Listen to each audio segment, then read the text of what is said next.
கொண்டிருக்கின்ற மாண்புமிகு அமைச்சர் பெருமக்கள், தலைமை கழக நிர்வாகிகள், மாவட்ட கழக செயலாளர்கள், சட்டமன்ற முன்னாள் உறுப்பினர்கள், கூட்டணி கட்சி தலைவர்கள், நிர்வாகிகள், மாநில மகளிர் அணி நிர்வாகிகள், உள்ளாட்சி மன்ற பிரதிநிதிகள் மற்றும் தமிழகம் இங்கு வந்திருக்கின்ற கழக மகளிர்கள், தலைவர் கலைஞர்களின் நூற்றாண்டில் தலைவர் கலைஞர் ஆட்சியில் மீட்டு கொடுத்த மகளிர் உரிமைக்கு நன்றி செலுத்த விதமாகவும் வருகின்ற நாடாளுமன்ற தேர்தலில் ஒன்றியத்தில் ஒரு ஆட்சி மாற்றத்தை ஏற்படுத்தி மறுக்கப்பட்ட உரிமைகளை மீட்படுத்துவதற்காக வந்திருக்கின்ற அனைத்து மகளிர்களையும் வருக வருக என வரவேற்று விடைபெறுகிறேன். நன்றி, வணக்கம்.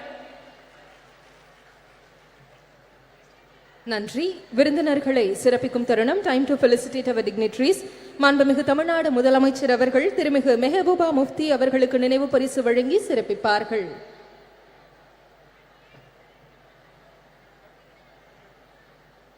திருமிகு Mehbooba Mufti will be honored by our Honorable Chief Minister of Tamil Nadu.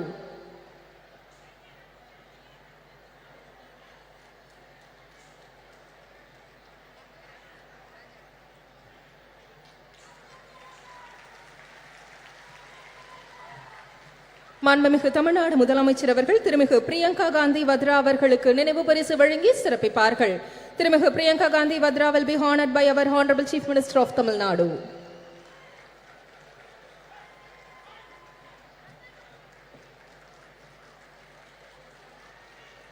மாண்புமிகு தமிழ்நாடு முதலமைச்சர் அவர்கள் திருமிகு சுபாஷினி அலி அவர்களுக்கு நினைவு பரிசு வழங்கி சிறப்பிப்பார்கள்.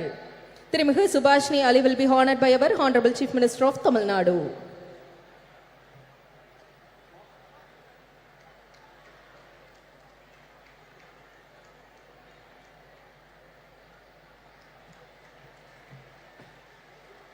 மாண்புமிகு தமிழ்நாடு முதலமைச்சர் அவர்கள் திருமிகு சுப்ரியா சுலே அவர்களுக்கு நினைவு பரிசு வழங்கி சிறப்பிப்பார்கள். திருமிகு Supriya Sule will be honored by our Honorable Chief Minister of Tamil Nadu.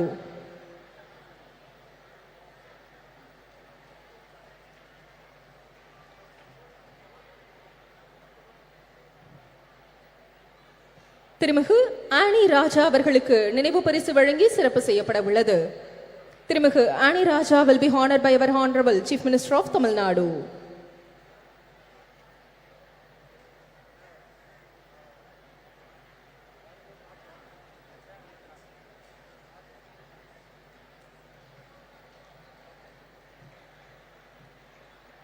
திருமிகு டிம்பிள் யாதவ் அவர்களுக்கு நினைவு பரிசு வழங்கி சிறப்பிக்கும் தருணம். திருமிகு Dimple Yadav will be honored by our Honorable Chief Minister of Tamil Nadu.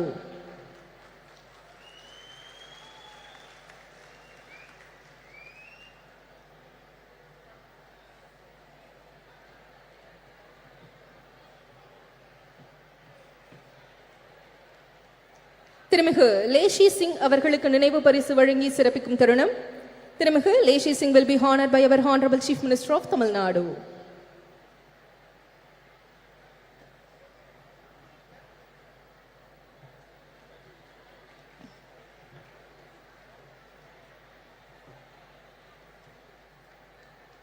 திருமிகு சுஷ்மிதா தேவ் அவர்களுக்கு நினைவு பரிசு வழங்கி சிறப்பிக்கும் தருணம். திருமிகு Sushmita Dev will be honored by our Honorable Chief Minister of Tamil Nadu.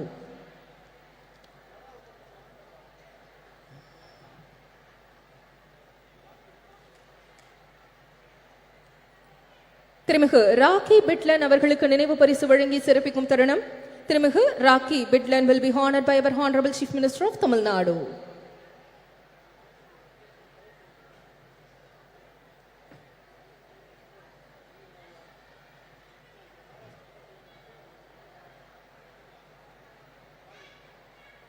மாண்புமிகு தமிழ்நாடு முதலமைச்சர் அவர்கள் மாண்புமிகு மக்கள் நல்வாழ்வுத்துறை அமைச்சர் அவர்களுக்கு நினைவு பரிசு வழங்கி சிறப்பிப்பார்கள்.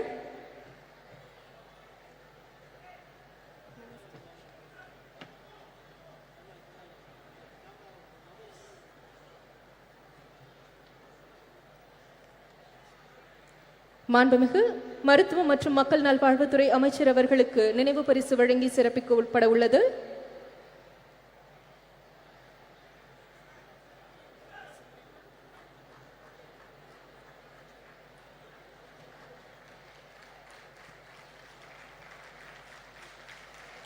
The Honorable Chief Minister of Tamil Nadu honoring Honorable Minister of Health and Family Welfare.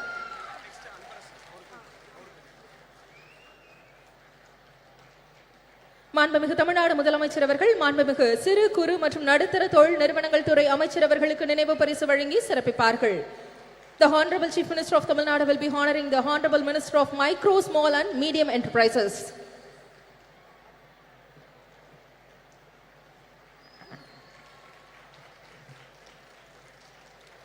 திமுக பொதுச் செயலாளர் திருமிகு கனிமொழி கருணாநிதி அவர்கள் மாண்புமிகு தமிழ்நாடு முதலமைச்சர் அவர்களுக்கு நினைவு பரிசு வழங்கி சிறப்பிப்பார்கள்.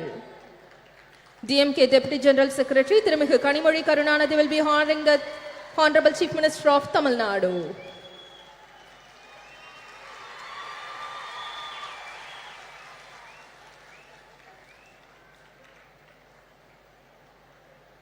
நன்றி.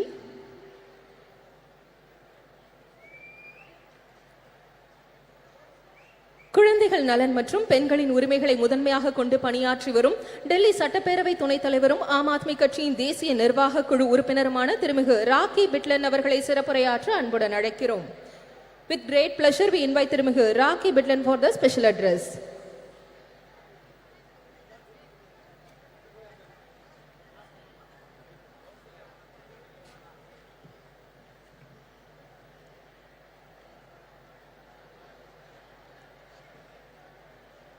बहुत बहुत धन्यवाद।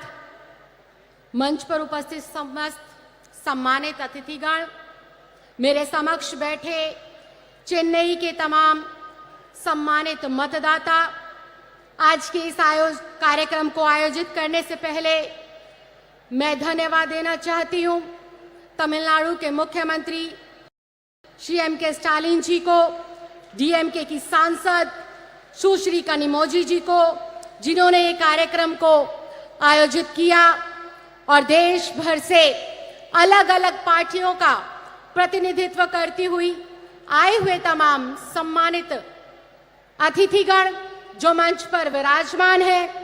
मैडम सोनिया जी, आप सबका मैं दिल की गहराइयों से बहुत बहुत धन्यवाद करती हूँ, बहुत बहुत आभार प्रकट करती हूँ। साथियों, आज का कार्यक्रम जो आयोजित किया गया है वो महिलाओं के अधिकारों पर चर्चा करने हेतु इस कार्यक्रम को बुलाया गया, इसका आयोजन किया गया। महिलाएं जो इस देश की आधी आबादी है, महिलाएं जो हमारे समाज का अभिन्न अंग है, महिलाएं जो इस देश की व्यवस्था को सुव्यवस्थित करने के लिए अपना अभूतपूर्व योगदान देती हैं। ऐसी महिलाओं के अधिकारों के ऊपर आज चर्चा करने के लिए हमारी जैसी बहनें, हमारी जैसी बेटियां जो दूर दराज गांव में रहती हैं, उन हजारों हजार महिलाओं के अधिकारों पर चर्चा करने से पहले मैं धन्यवाद देना चाहती हूं, मैं श्रद्धांजलि देना चाहती हूं संविधान निर्माता डॉक्टर भीमराव अंबेडकर जी को, जिन्होंने संविधान का निर्माण करते वक्त अपने संविधान के अंदर देश की आधी आबादी को उनके अधिकार दिए, उनके हक दिए। डॉक्टर भीमराव अंबेडकर जी ने कानून बनाकर महिलाओं को समाज में समानता का अधिकार दिया, महिलाओं को समान शिक्षा और समान वेतन पाने का अधिकार दिया, महिलाओं को चार दीवारी से बाहर निकलकर अपने जीवन को अपने मुताबिक जीने का अधिकार दिया। डॉक्टर भीमराव अंबेडकर संविधान निर्माता ने तो कई दशकों पहले ही हमारे इस देश की आधी आबादी को उसके अधिकार दे दिए थे। ये देश की आधी आबादी संविधान निर्माता डॉक्टर भीमराव अंबेडकर जी का बहुत बहुत धन्यवाद करती है, और देश की आधी आबादी की ये महिलाएं जो आज देश के अलग अलग हिस्सों में अपना प्रतिनिधित्व करती हैं, चंद्रयान जैसी देश में जब ऐतिहासिक लॉन्चिंग हुई तो उसके अंदर भी जो महत्वपूर्ण योगदान है वो हमारे भारतवर्ष की बेटियों का रहा है, भारत की महिलाओं का रहा है। ये देश की आधी आबादी है जिसने हमारे देश की तरक्की में, उसको आगे बढ़ाने में, चाहे गांव हो, देहात हो, छोटे से छोटा कस्बा हो, घर पे रहकर गृहिणी के रूप में या फिर किसी कामकाजी महिला के रूप में देश को अग्रसर करने के लिए अपनी महत्वपूर्ण योगदान और अपना महत्वपूर्ण भूमिका दी है। डॉक्टर भीमराव अंबेडकर जी का संविधान जहां महिलाओं को अपनी प्रतिभा के अनुसार अपना प्रतिभा का प्रदर्शन करने का मौका मिलता है, और अगर मैं अपनी बात करूं तो डॉक्टर भीमराव अंबेडकर जी के आशीर्वाद से ही मैं उस माँ की बेटी हूं जो दिल्ली के एक सरकारी स्कूल में सफाई कर्मचारी है। लेकिन डॉक्टर भीमराव अंबेडकर जी की वजह से, भारत देश के लोकतंत्र की खूबसूरती की वजह से और आम आदमी पार्टी के राष्ट्रीय संयोजक अरविंद केजरीवाल जी के आशीर्वाद की वजह से आज ये दिल्ली की बेटी अपनी पार्टी का और अपनी सरकार का प्रतिनिधित्व आप लोगों के समक्ष कर रही है। ये देश के लोकतंत्र की ही खूबसूरती है। लेकिन जहां हम देश के संविधान लोकतंत्र की बात करते हैं, महिलाओं के हक और अधिकारों की बात करते हैं, सिर्फ वो संविधान के अंदर लिखे तो गए हैं, लेकिन दुर्भाग्यवश आज भी हमारी एक बड़े तबके की महिलाएं अपने अधिकारों से वंचित है। आज भी उनको उनके अधिकार नहीं मिल रहे हैं। देश की महिलाएं 21वीं सदी के अंदर, आजादी के 75 सालों के अंदर पूरे देश में शिक्षा जो पाती हैं पुरुषों के मुकाबले वो महज 65% है, जो कि बेहद चिंता का विषय है, बेहद सोच का विषय है। पूरे देश में अगर हम कामकाजी महिलाओं की बात करें, जो कि रिकॉर्ड पर मेंटेन होता है, उस काम की बात करें तो उस काम को करने वाली कामकाजी महिलाओं की भी संख्या आज 75 साल पूरे होने के बावजूद भी महज 25 से 27% रह जाती है।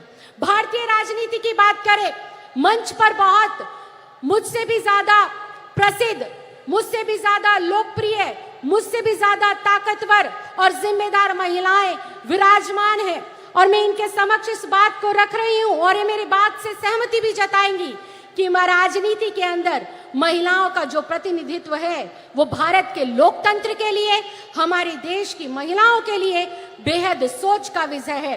महज 15 से लेकर 17% महिलाएं हमारी भारतीय राजनीति के अंदर अपना प्रतिनिधित्व देती हैं। आज महिलाओं का एक बड़ा तबका, या यूं कहें 30 से लेकर 35% की हमारी जो महिलाएं हैं, अपनी सही स्वास्थ्य की जानकारी ना होने की वजह से काफी गंभीर रोगों से जो है ग्रसित है, जो कि आज एक चिंता का विषय है। कितने संख्या के अंदर गर्भवती महिलाएं जब अपना प्रसव के दौरान अस्पतालों में जाती है, सही स्वास्थ्य की जानकारी ना होने की वजह से उनकी मृत्यु हो जाती है।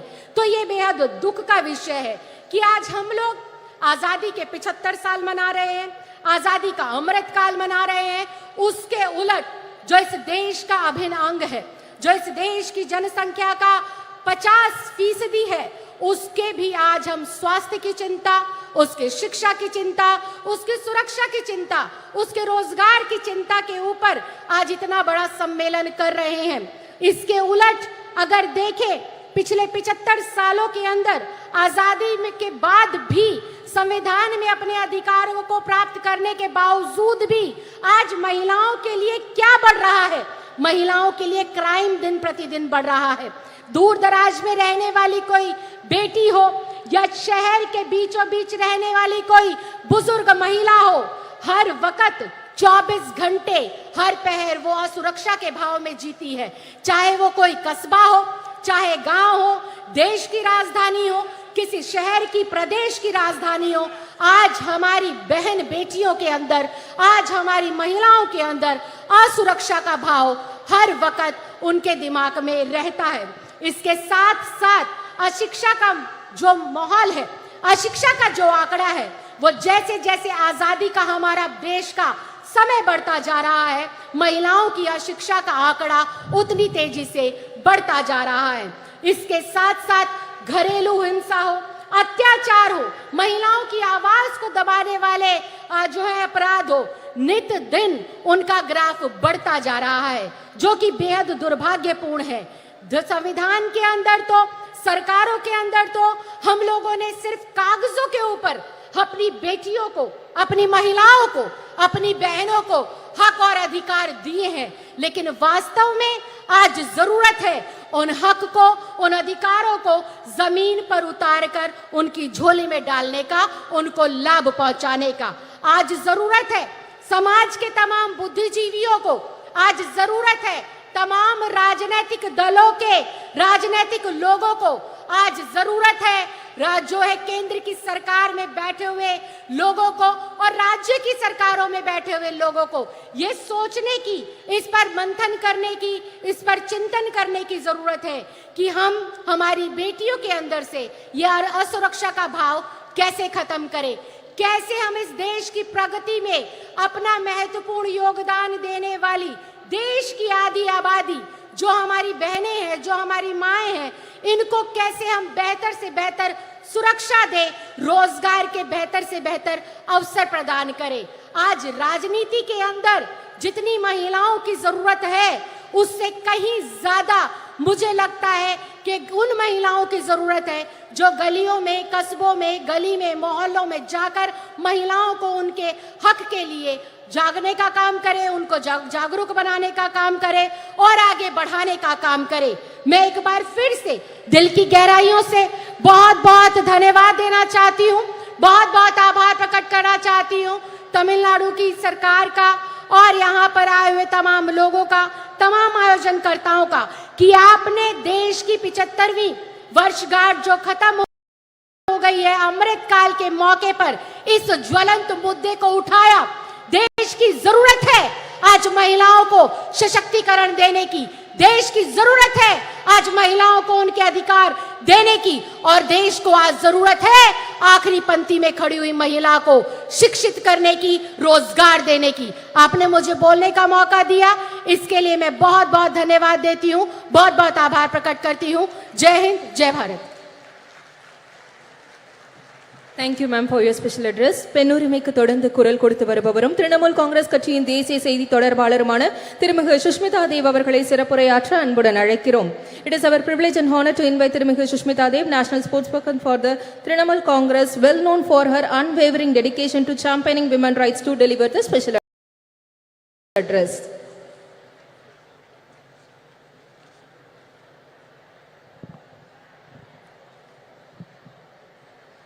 Honorable Chief Minister of Tamil Nadu, Thalapathy M.K. Stalin,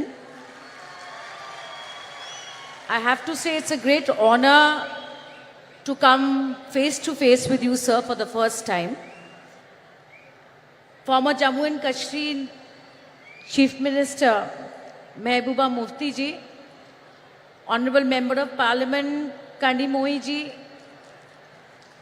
Indian National Congress General Secretary Priyanka Gandhi ji, NCP Working President Supriya Sule ji, Subhasini Ali ji, Miss Annie Raja, Leshi Singh ji, Rakhi Bidlan ji, and many of the eminent members of parliament, MLAs, ministers of the DMP party, and the electrifying caucus of women who have gathered here today to pay tribute to their great leader, Dr. Karunanidhi ji.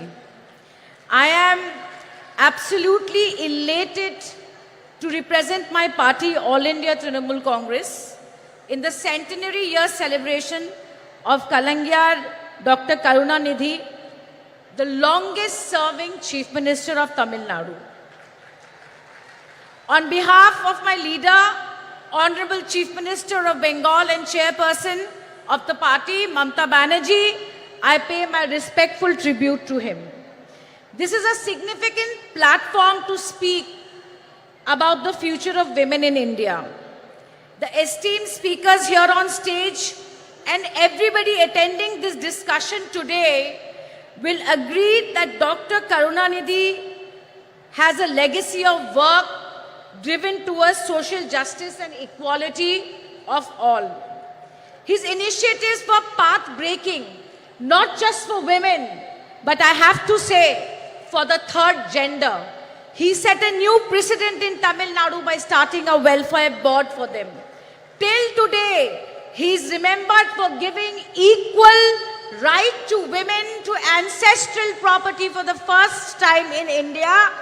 And last but not the least, a jobs quota, a government jobs quota was given by Karunanidhi ji in Tamil Nadu. And undoubtedly, Thiru Stalin, Honorable Chief Minister, is taking this legacy forward with much vigor. I would like to tell the Chief Minister that I Googled and I could not finish counting the number of welfare policies Thiru Stalin has done for the women of Tamil Nadu. The backdrop of this meeting is all of us have come together, look to assess and look at the future of women in India. And what is the backdrop? The backdrop is the recently passed Women's Reservation Bill in the month of September. Historically, if we look at the debates of the Constituent Assembly, we will see that the women members of the constituency were in two minds whether there should be reservation or not. But they believed that political segregation was not the way and it would amount to dilution of equality. But my friends, that we all have to agree that in the last 72 years of electoral and party politics, the trend of women's participation in our great country is rather dismal. Therefore, started the churning for affirmative action. Why affirmative action? Because after independence, despite the role the women of India had played in the independence war and thereafter, we could not rid our societies of gender roles and patriarchy. Women have proved their ability to compete, and if I may say so, they have been but better than men in many aspects.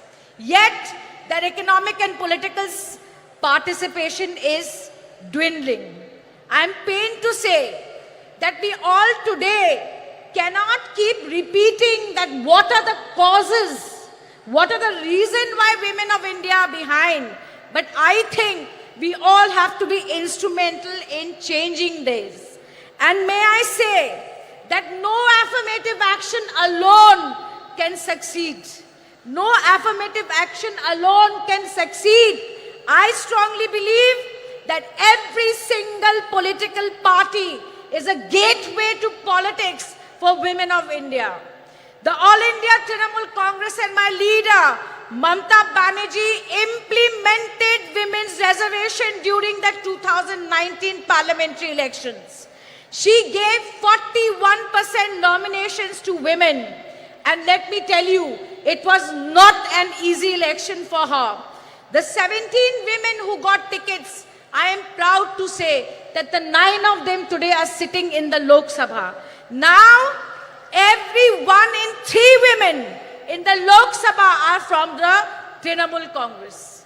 As the only woman chief minister of the country today, her own story, even her critics would admit, is one of resilience and grit. She faced every imaginable challenge, right from physical violence to patriarchy and even poverty, but stood tall through it. Once she succeeded, she used her party's capacity and her popularity to walk the talk and bring women to the forefront. Friends, compare Mr. Narendra Modi, the Prime Minister of India. His Beti Bachao and Beti Padhao campaign is nothing but an advertising and PR excess for Prime Minister Modi. I am sad to say that Nirbhaya shook the nation, but the funds remains unutilized. I am happy that women got the Ujjwala scheme, but the majority have rejected it.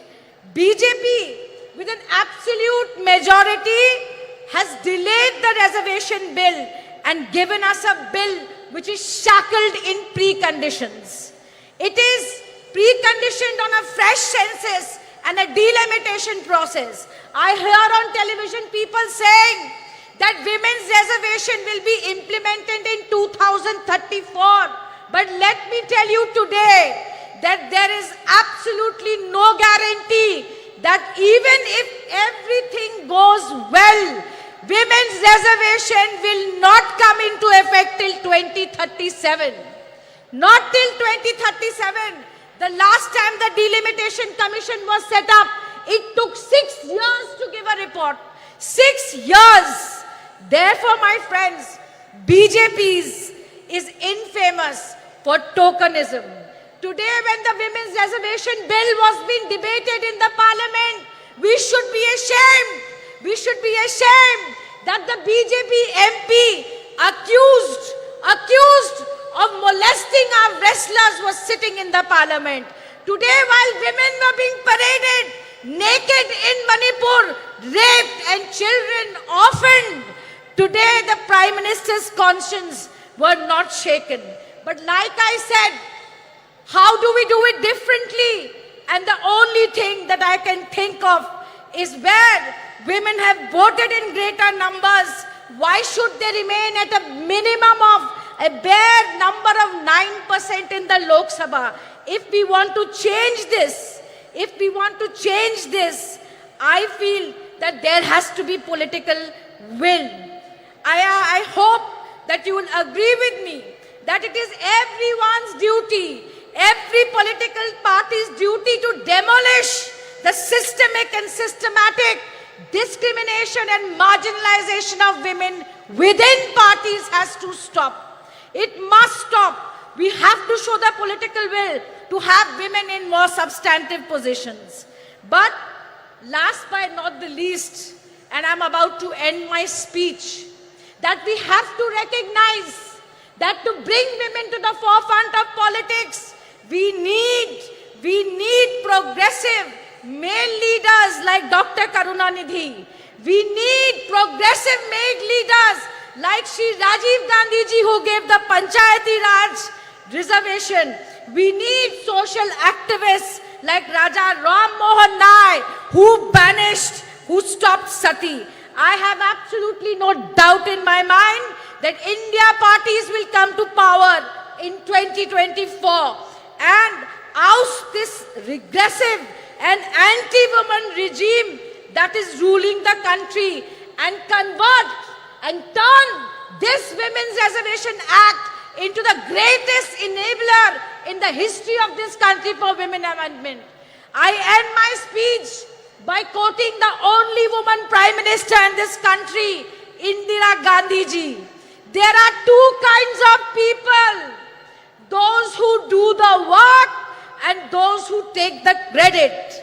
While Prime Minister Modi takes credit for travesty of a law in the name of reservation, let us who are sitting here do the real work towards greater political representation women.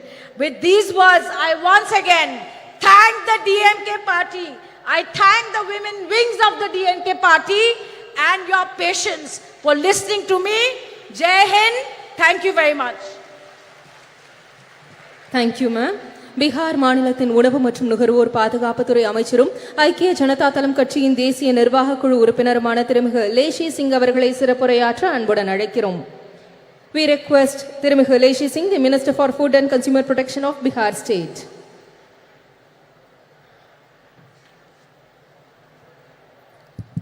धन्यवाद।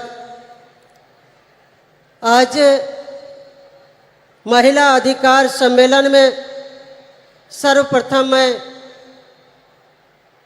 Party Janata Dal United की ओर से उपस्थित महिला बहनों का हार्दिक अभिनंदन करती हूं।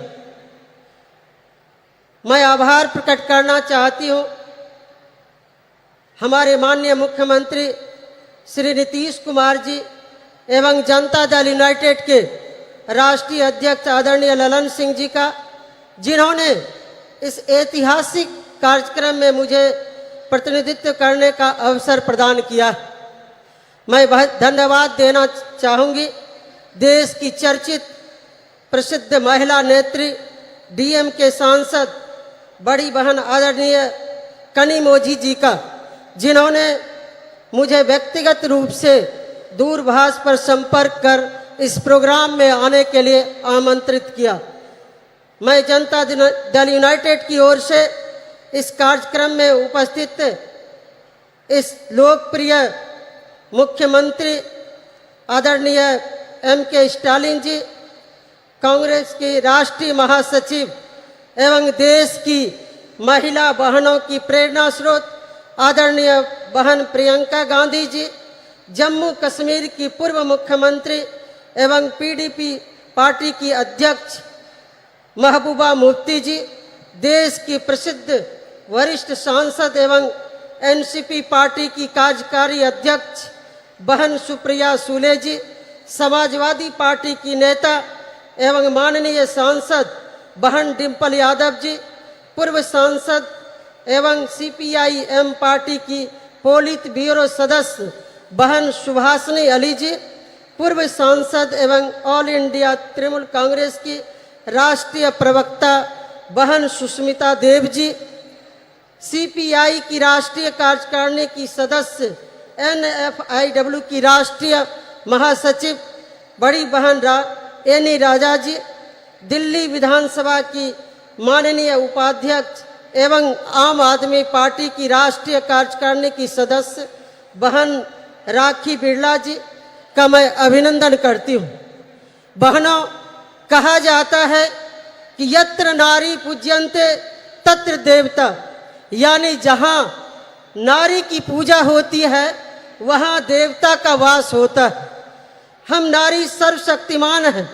नारी के बिना संसार में मानव जाति की सृजन की कल्पना नहीं की जा सकती है।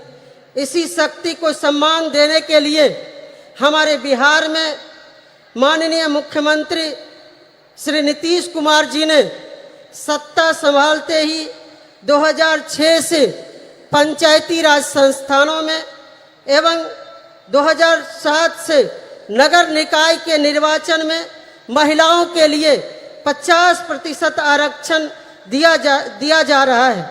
वहीं प्राथमिक शिक्षक नियोजन में 50% आरक्षण महिलाओं के लिए सुरक्षित है। राज्य में पहली बार पुलिस महिला बटालियन का गठन किया गया है।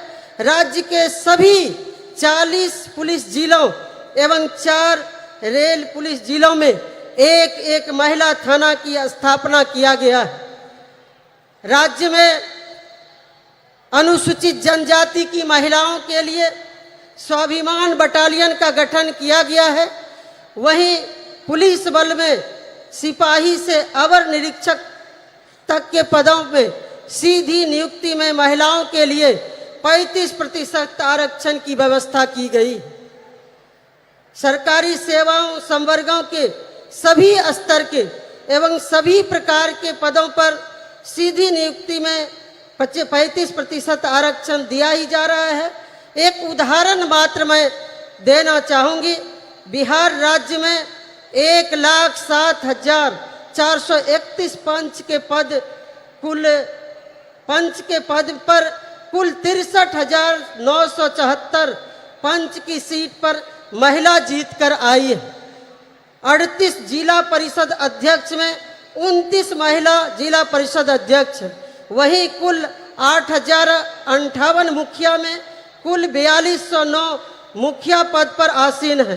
पंचायती राज व्यवस्था में महिलाओं को आरक्षण देने की नेक सोच रखने वाले देश के हमारे भूतपूर्व प्रधानमंत्री स्वर्गीय राजीव जी को भी मैं स्मरण करना चाहूँगी। आज स्वर्गीय राजीव गांधी जी रहते तो महिलाओं को देश की संसद और विधानसभाओं में कब का 1/3 आरक्षण मिल गया होता। हमारे बिहार में नारी सशक्ति के अग्रणी नेता माननीय मुख्यमंत्री श्री नीतीश कुमार जी द्वारा ऐतिहासिक कदम उठाए गए, जिनकी चर्चा करूंगी तो काफी वक्त लग सकता है।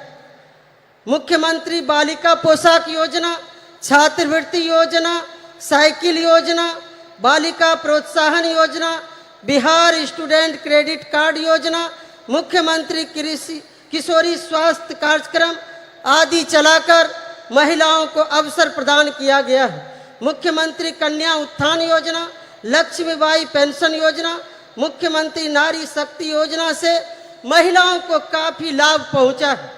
जो महिला को कभी अबला कहा जाता था, उसे सबला बनाने के लिए हमारे माननीय मुख्यमंत्री श्री नीतीश कुमार जी प्रयास कर रहे हैं। मुख्यमंत्री महिला उद्यमी योजना चलाया जा रहा है, वहीं महिलाओं को सरकारी नौकरी में तो 35% आरक्षण दिया ही जा रहा है। तमिलनाडु में भी भूतपूर्व मुख्यमंत्री अभिभावक समान स्वर्गीय करुणानिधि जी के द्वारा महिलाओं के लिए कई योजनाएं चलाई गई। उन्हीं के पद चिन्हों पर चलकर वर्तमान मुख्यमंत्री स्टालिन जी भी महिलाओं को सम्मानित व गौरवान्वित करने का अवसर प्रदान किया है। हम इसके लिए आदरणीय स्टालिन जी का समस्त महिला बहनों की ओर से आभार प्रकट करती हूं और धन्यवाद देती हूं। एक तरफ स्वर्गीय राजीव गांधी जी, स्वर्गीय करुणानिधि जी, माननीय मुख्यमंत्री नीतीश कुमार जी, माननीय मुख्यमंत्री स्टालिन जी, माननीय मैडम सोनिया गांधी जी, जिन्होंने महिलाओं के हित में इतने ऐतिहासिक कदम उठाए हैं, लेकिन उसका ढिंढोरा नहीं पीटा जा रहा है, मार्केटिंग नहीं किया जा रहा है। बस सेवा भाव से महिलाओं को अधिकार प्रदान कर सशक्त करने के लिए काम किया जा रहा है। दूसरी ओर केंद्र की भाजपा सरकार, जिनके नेता नरेंद्र मोदी जी महिलाओं के लिए कुछ नहीं किया, बस योजनाओं को ब्रांडिंग कर अपने चेहरे को बढ़ाने चमकाने का काम किया। अभी हाल ही में महिला आरक्षण बिल को देश की संसद में भाजपा सरकार की ओर से लाया गया। सभी दलों ने मिलकर उसे पारित किया। इससे पहले भी मैडम सोनिया गांधी जी के प्रयास से डॉक्टर मनमोहन जी की सरकार ने प्रयास किया था। इस बिल का नाम नारी शक्ति वंदन अधिनियम रखा गया। बहनों भाइयों, लेकिन ये नारी शक्ति वंदन के बजाय मोदी वंदन बनकर रह गया। इस बिल में कब आरक्षण लागू होगा, कोई समय सीमा नहीं बताया गया। वंचित अति पिछड़े वर्गों का ख्याल नहीं रखा गया है। लेकिन मोदी जी एक जुमला की तरह इस विधेयक पर अपनी पीठ थपथपा रहे हैं। नारी वंदन के बजाय नरेंद्र मोदी महिलाओं से आरती उतरवा रहे हैं, अपना चरण वंदन करवा रहे हैं। उनका इस बिल से कोई लेना देना नहीं है। सिर्फ अपना चेहरा चमकाने के लिए इस तरह का बिल पेश किया गया। माननीय मैडम सोनिया जी, मैं तमाम प्रियंका गांधी जी, तमाम यहाँ पर जितनी भी महिला नेत्री हैं, मैं उनको आश्वस्त करना चाहूँगी, मोदी सरकार देश में आने वाली नहीं है। ये बिल शायद आपके और नीतीश कुमार जी, स्टालिन जी, शरद पवार जी, इंडिया के प्रमुख नेताओं के नेतृत्व में बनने वाली सरकार में ही ये संभव हो पाएगा। हम सभी चाहते हैं देश की महिला आरक्षण बिल में बिहार मॉडल को अपनाया जाए, जिसमें आबादी के हिसाब से 50% आरक्षण महिलाओं को बिल मिल सके, बिल में प्रावधान हो। इस कार्यक्रम के माध्यम से देश की महिला बहनों से कहना चाहूँगी कि हम महिलाएं किसी क्षेत्र में पुरुषों से कम नहीं है। यहाँ तक कि पुरुषों के तुलना में महिलाएं ज़्यादा ईमानदार, कर्तव्यनिष्ठ हैं। आज महिलाएं हर क्षेत्र में अव्वल होती आ रही है। महिला एक घर में जन्म से लेकर दूसरे के घर भी जाकर उसे सुसज्जित संस्कार देने का काम करती है। महिलाएं धरती से लेकर अंतरिक्ष तक पहुंची। महिलाओं को केवल अवसर मिलने की आवश्यकता है। महिलाओं को अवसर मिलने पर महिलाओं ने साबित कर दिया है कि पुरुषों से कई ज़्यादा गुना काबिलियत महिलाओं में है। देश की महिला प्रधानमंत्री स्वर्गीय इंदिरा गांधी जी इसका सशक्त उदाहरण है, जिन्होंने अपनी नेतृत्व क्षमता से दुश्मन देश के दांत खट्टे कर अपनी दृढ़ इच्छा शक्ति संकल्प के कारण उन्हें आयरन लेडी कहा जाता है। मुझे विश्वास है जिस तरह से इंडिया के नेतागण, चाहे वो माननीय मुख्यमंत्री नीतीश कुमार जी हो, चाहे मैडम सोनिया जी, मैडम प्रियंका गांधी जी, महबूबा जी, स्टालिन जी, मैडम कनिमोझी जी, सुप्रिया सूले जी एवं समस्त मंचासीन विभिन्न विपक्षी नेताओं के दलों के नेताओं के सभी महिला नेतृगण आदि ने महिलाओं को अवसर और संबल प्रदान कर रहे हैं। वो दिन दूर नहीं, महिला इतनी सशक्त होगी कि वेद पुरानों इतिहास में जो उसे शक्ति प्रदान थी वो शक्ति प्राप्त करेंगी, तभी आरक्षण के लिए मुहताज नहीं होना पड़ेगा।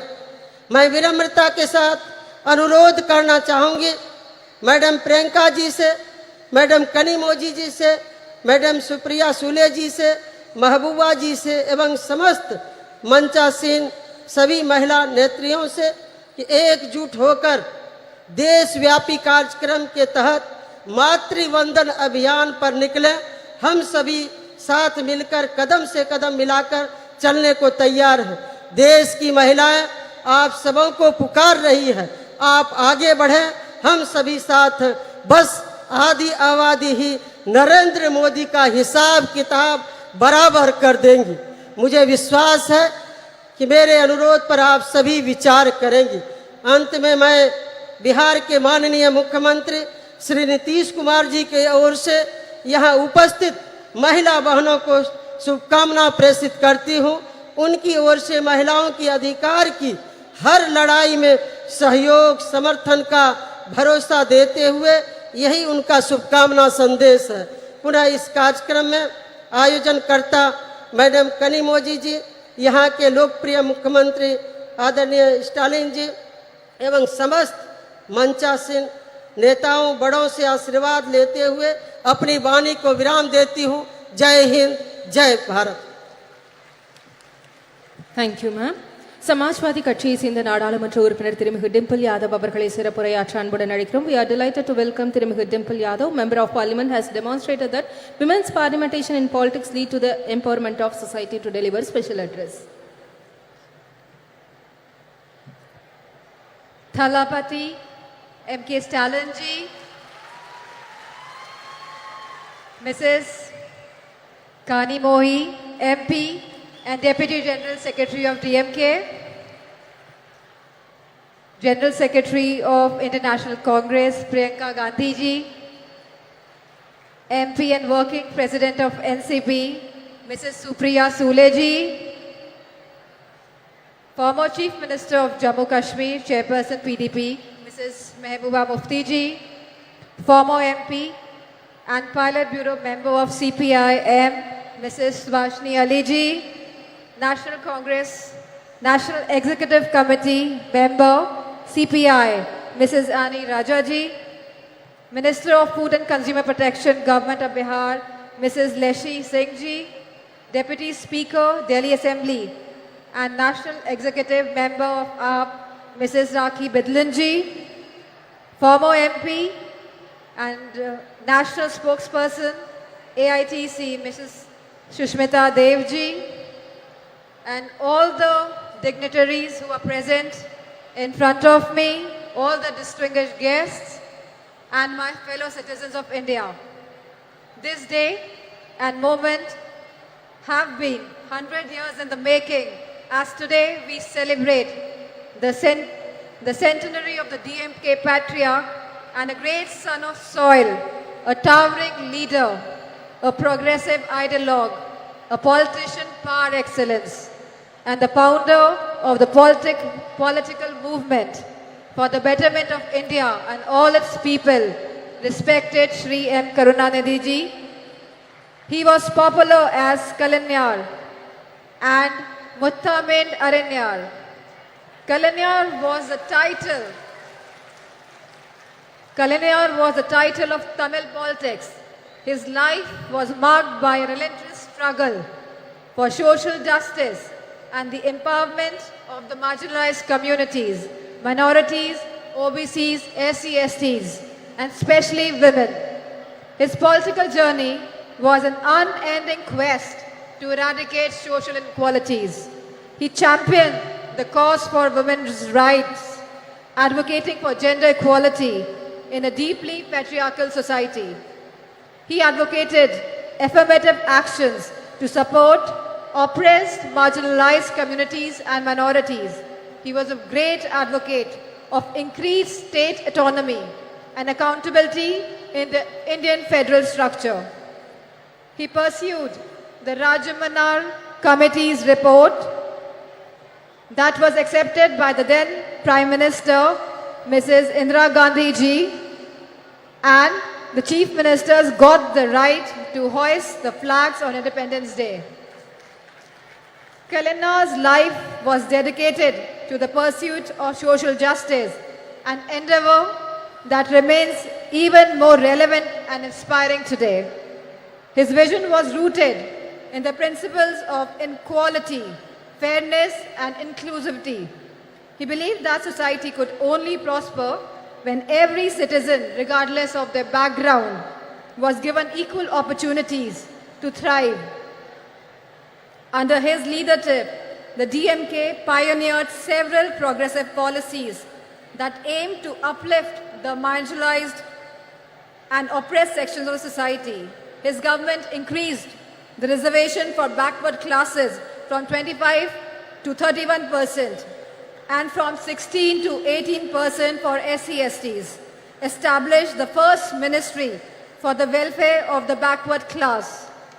As a member of parliament and a woman, I am deeply honored to address you all on this special occasion, and I want to focus on the three fundamental aspects of the vision for India: an unyielding commitment to social justice, tireless effort to protect the dignity of each individual, and untiring advocacy for women's rights.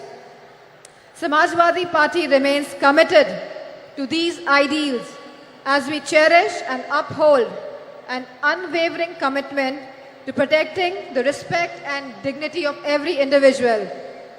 In a diverse India, the protection of regional, social, cultural, and linguistic identities is of paramount importance, as it is integral to the identity and pride of each and every individual. Leadership in this regard is not about exclusion, but rather about pluralism and diversity, celebrating the unique cultural tapestry that is India. Now I turn my attention to the third crucial aspect of our vision, a deep sense of commitment to women's rights. We all must be a true feminist today, advocating for gender equality, women's education and upliftment, policies that have always been advocated and implemented by the Samajwadi Party in Uttar Pradesh, found home and expression in Tamil Nadu under Kalainar. He raised girls' marriageable age, provided women one-third reservations in the government jobs, local body elections, property rights, subsidized loans, financial assistance to widows, marriage, intercaste marriages, self-help groups, vocational training programs, free power and gas connections, and rice at ₹1, and many much policies. We must recognize that women's economic empowerment is not only a matter of individual dignity, but also a path towards overall societal and economic progress.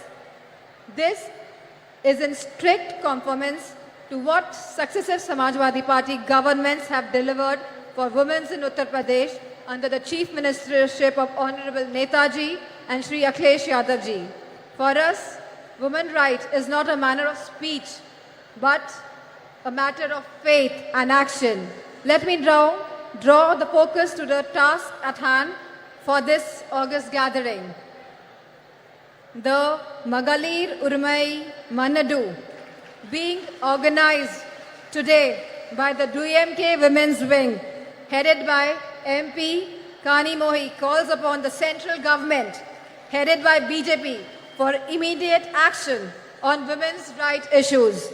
The BJP government has totally been proven incompetent and an abject failure in securing women's rights and providing security and safety to women. India has witnessed an alarming surge in crimes against women, particularly of the OBCs, SC/STs and the minorities. This dire situation reflects poorly on the government's ability to ensure the safety and the security of women, especially from the OBCs, SC/STs and minorities who bear the brunt of this crisis. Manipur is a living example today for us. What has been seen in Manipur is really shattering the very idea of India. The data reveals that incidents of rape and sexual assault and violence against young girls, infants, women and older women have reached to one of the highest ever under the BJP government, exposing a fundamental breakdown in social order, sense of security and law and order. The lack of swift justice and a consistent track record of not holding perpetrators accountable has led to this scary situation in the country. This needs to be corrected immediately. Nothing can be allowed to impinge on the right of life. In the Indian democracy, women constitute of half the population, and this active participation in politics is essential for the robust democracy and a truly inclusive society. The recent proposal by the BJP government to postpone the vital reform of implementing 33% reservations of women in parliament and state assemblies way into the distant future is a huge disappointment that appears to be only a BJP political ploy. The BJP's move is only an eyewash purely for electoral gains. Samajwadi Party's argument for providing separate reservations for OBCs, for SC/STs and minorities is a critical, progressive stance that deserves immediate inclusion and consequent implementation. The BJP government's one-size-fits-all will certainly dilute the representation of marginalized communities. The Samajwadi Party's proposition recognizes the unique challenges faced by the women of OBCs, SC/STs and minorities. By providing separate reservation, it ensures that these historically disadvantaged groups have a more equitable chance at political participation. BJP government should be open to this critical improvement offered by the Samajwadi Party. It is essential to recognize that diversity in representation is key to vibrant and dynamic democracy. The Samajwadi Party's argument rightly underscores this crucial point. As Samajwadi Party has consistently advocated for women's safety and their rights. We recognize the importance of safe environment for women as a catalyst for the societal change and economic growth. A safe environment empowers women to participate more actively in the workforce, driving India's progress. In fact, Claudia Golden of Harvard, who won the award Nobel Prize in Economics, argues for increased women labor force participation rate, validating Samajwadi Party's approach and philosophy on this subject. The time for procrastination has passed. We need to break down the barriers that have held women back for so long. Let us build a society where everyone can live with dignity, freedom, and equal opportunities. We at Samajwadi Party, along with the India Coalition, are committed to making this vision a reality. And we urge all the citizens to join us in this essential demand for the coming change. It is an idea whose time has come. Thank you, DMK, for organizing this wonderful Congress, this wonderful conference today, and for giving me this opportunity to present my views, my thoughts on behalf of Samajwadi Party. And I thank all the women wing of DMK. Thank you. Jai Hind. Thank you ma'am. சமத்துவத்தையும் சமூக மாற்றத்தையும் இலக்காக கொண்டு மகளிர் உரிமைகளுக்காக போராடி வரும் இந்திய கம்யூனிஸ்ட் கட்சியின் தேசிய நிர்வாக குழு உறுப்பினரும் இந்திய மாத தேசிய சம்மேளனத்தின் பொதுச் செயலாளருமான திருமிகு ஆனி ராஜா அவர்களை சிறப்புரையாற்ற அன்புடன் அழைக்கிறோம்.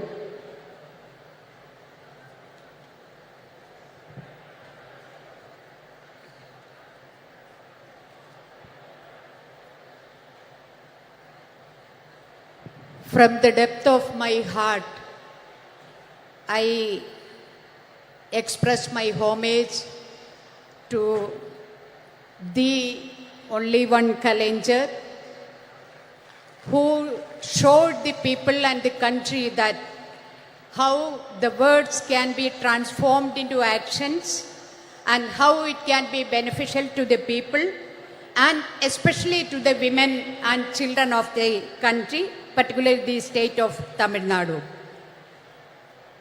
I extend my gratitude and red salute to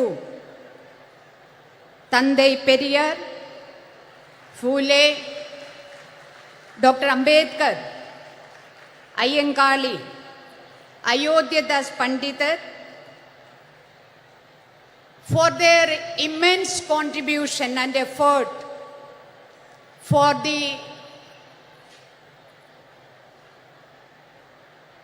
today what we have achieved, and today we are standing before you and the party is organizing a meeting for the women to discuss about their rights. So this is possible because of the efforts of all these great stalwarts who have given their life for gender equality and justice, and my red salute to all of them. மகளிர் உரிமை மாநாட்டில் அதுக்கான எல்லா விதமான വർക്കും ചെയ്ത് എല്ലാ ഹെൽപ്പും ചെയ്ത് ஏதாச்சும் குறை இருந்தா அதை பார்த்து எங்களுக்கு இந்த நல்ல முறையா இந்த மாநாடு முடிக்கிறதுக்காக எங்களோடு சேர்ந்து இந்த மேடையில் அமர்ந்திருக்கும் இந்த தமிழ்நாடினுடைய முதலமைச்சர் தளபதி அவர்களே,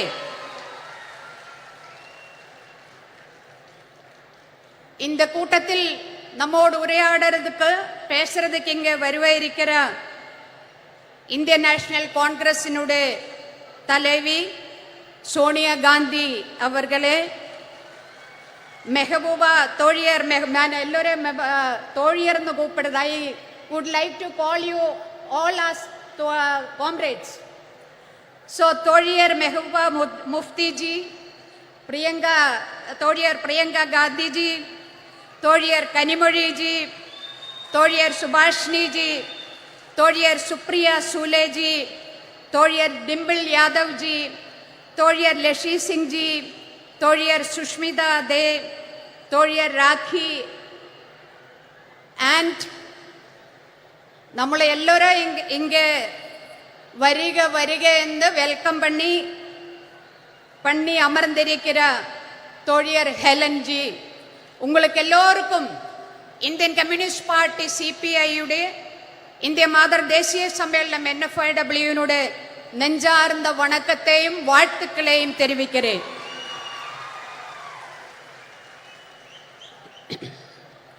கலைஞருடைய நூற்றாண்டு விழா கொண்டாடுறதுக்காக, கலைஞருடைய வாழ்க்கையே கொண்டாடுறதுக்கான இந்த கூட்டத்தில்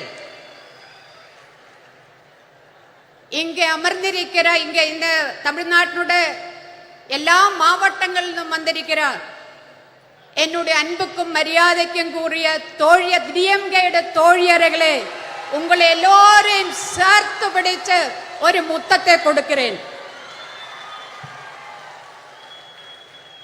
நம்ம இந்த பெண்கள் உரிமை மாநாடு நடக்கும்போது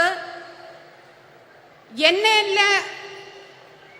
நேட்டங்கள் இந்த தமிழ்நாட்டில் பெண்களுக்காக கலைஞரும் அதே மாதிரி டிஎம்கே பார்ட்டியும் இங்க நமக்கு பெற்று தந்திருக்கிறதோ அதே மாதிரி இந்திய தேசத்தில் நம்ம பெண்கள் என்ன சட்டங்களை என்ன உரிமைகளை நம்ம நேடி இருக்கிறதோ இந்த போன 75 ஆண்டுக்குள்ளே போராட்டங்கள் பண்ணி நம்ம நேடி இருக்கிறதோ அந்த அத்தனை உரிமைகளையும் பறிக்கிற மாதிரி தான் இன்னைக்கு மத்தியில் ஒன்றிய ஆட்சி இந்த தேசத்தை ഭരിച്ചു കൊണ്ടിരിക്കുന്നത്.